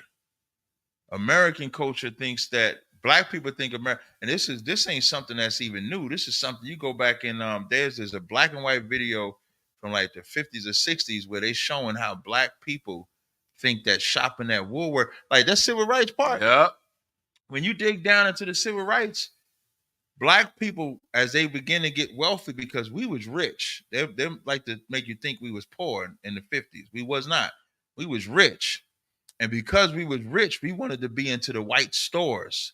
Thank you. And that became the status, being able to go into their stores as opposed to our stores. And so we reverse it, where we would rather buy our clothes. Like when y'all see me in my clothes, this is a shirt made by somebody in our organization. His shirt, his organization. The pants we wear, the garments we wear, the clothes we wear is all manufactured and made by us. It helps us funnel it. So we don't worry about wearing the rich clothes. Now, and what does that do? It doesn't let you be a target, but we still fly. It don't stop us from getting women. I can't stop the women from coming in. If I could. And remember what you did say. I do think that a part of what you said was important. You said land, houses. Right. No matter how much you show your land, a nigga can't come pick it up and take it. Mm-hmm. Nobody, they can't. It. No matter how much you show your house, nigga can't come pick that up and take it somewhere. But if you show your jewelry, your watch, the money you got in your safe, where your safe is in your house, these are things that somebody can say, oh, I know what that's at. My homeboy, he had come on my show a long time ago, Philip Buchanan. He was the #1 draft pick for the Raiders. I remember him. He moved here to Atlanta. Cornerback, right? Yeah. Yep. When he came here to Atlanta, he was showing out, got a bitch. You know what happened? He showed that he had $1.3 million on his neck. Guess where that $1.3 million ended up? In somebody's wallet, pocket, shot, They robbed. had this nigga naked and his bitch. Yeah, and that's what we think, man. Flossing is not the way to be. Like black people have to be properly educated. And we're so poor and downtrodden. It's damn near like we think that's the only way we can really show that we got something. That goes back to the shirt. I'm gonna show you about the shirt. The shirt is about showing we got something. It's ignorant. It's an ignorant shirt. That's my point. It's an ignorant shirt. But in their ignorant mind, they think this is the way that I show I'm somebody. That's it. But it's ignorant. So that gold and jewelry and cars and all that shit that they floss with, they think this is how I show I got something. And you drawing unwanted attention. You're right. And they doing that because we're perceived to be one way. So we look this way or dress this way because we think we have to kill the perception by what we see. We're not realizing we have to put value in what we don't see. And if I could, like you really just crystallized, like those are the words I was trying to say. However, what you saying is like we'd have to be taught different because when they try to increase value in themselves, like you really can't even stand up to give it to them because of how much destruction is being done. Meaning all the fake things, the flossing and what that leads to, and you understand everything you was bringing up about the black woman doing earlier, like really the whole show. You understand what I'm saying? It's like when you try to at least allow them to have a little piece of what they need, it's like you can't even give it to them. Right. That's why I feel where you was You coming understand from. what I'm saying? What Cap was saying, I feel where you was coming from. You put it on all three of us. Put the big one on all three of us, because that's why I figure where you was coming from. Yeah, you were coming from a place of empathy towards black women and black people, right. And that's why Cap said, "No, I see where you're coming from." Right. But where I was coming from was a place of practicality. Because once you do it, something comes with it. Right. You can do it, and I understand why you want to do it. You can show these motherfuckers I'm iced out. Exactly. And I know why you want to do it. Today, somebody was saying that Tommy lived in a closet. And I didn't turn the camera around and was showing, why would you say I live in the closet when I got this, and the other? And then somebody in the comment section said, Tommy, them niggas gonna do that to you to make you show what you got so somebody can then come try to take what you got. Mm-hmm. That was smooth. And I said, you got a point. Right. They got me. But sometimes you can get into that. And that's why I respected the fact that you was like, nah, man, fuck that. We need to say fuck them. But I didn't have to step back. And I think it's because I had that conversation today where I said, you gotta still see where the repercussions of this. Absolutely. You can do it. What was it? In Carlito's way. You can do what you just did to Benny Blanco. Mm-hmm. It's coming back. Yeah. No, that's the way it is. It's the nature of the business. Yep.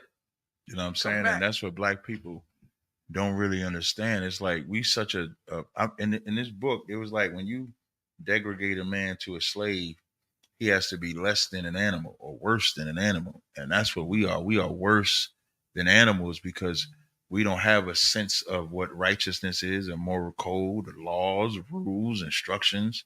And so we become base. So now how do you get out of that baseness? That baseness comes with giving them a culture, giving them an identity, giving them rules, giving them, inspiration that's not the norm, which is why I was highlighting LeBron. Like what LeBron was doing, that's not the norm. It is not the norm for a father to take care of his son in the public capacity, in a righteous capacity. Like he's great. He's like the greatest father right now. LeBron James is like the greatest father ever for what he did for his son in the time where most fathers are not doing that for their sons. For me, looking at LeBron, that's better than any championship he's ever won on the face of the planet because he championed the value of a father to a son. And that's what we need because these sons is the ones that's coming up and looking up and needing guidance and told black men ain't shit is coming throughout the fucking walls. I think it's the greatest thing that out of everything I heard tonight, and I guess we can end it that way. Right. What you heard tonight, out of everything I heard tonight, that was the greatest thing I heard tonight. Yeah, like when you said that, all I could do was sit up here, like I'm cheering. Yeah, like I'm listening to you. Like I didn't think of it the way you thought of it. Yeah. This is fatherhood, and every man should stand up and I couldn't fucking wait for him to complete that shit, man. I couldn't. It was like beautiful shit, man. Like just waiting and making sure he got with the team, make sure he played with the team. He went as a free agent just in case they didn't sign that nigga. Yes. So this how cold LeBron was. This how cold LeBron declared his free agency, and that's telling the Lakers if y'all motherfuckers don't draft him and he go to the Raptors, I'm playing for the fucking Raptors. That's how important his fucking son was, man. Now imagine father saying, my son got to be that important. I got to instill this life into my son because my son is coming after me. As when you got sons, you could die. But I don't mean like in a literal sense, but now when I had 3 girls before I had my 2 boys. I got my oldest is like 20-something years old. I didn't feel like I could die till my son was born. When they was born, I'm like, all right, I'm good now. I could die. Now they're gonna come up after me because I got a name now. And I could raise and train them motherfuckers up, man. That's the greatest shit. That's cold. LeBron just added to that shit, man. Man, that's how I feel it, man. Yeah, fathers matter. If I could, sir, and what you saying is so right, and even how you brought how this society will uplift Dwayne Wade and what he's doing, demoralizing his son, devaluing his son, show you the dynamic of what this society pushes and what is real black masculinity. Like that was powerful. So you saw the same thing that was the coldest. No, absolutely, because America loved Dwayne Wade, but nobody will come and speak on what LeBron did, like Cap doing, how they did for Dwayne Wade. The biggest argument about LeBron is nepotism. I ain't heard nobody say this is great for fathers and sons for black men to see. And then we're gonna just let you. We gave our definitely. We're gonna let you just wrap this. Yeah, man. Listen, man. Welcome to the TNT. We about to and listen. We did this shit so cold. We're gonna do a part 2 tomorrow, guaranteed.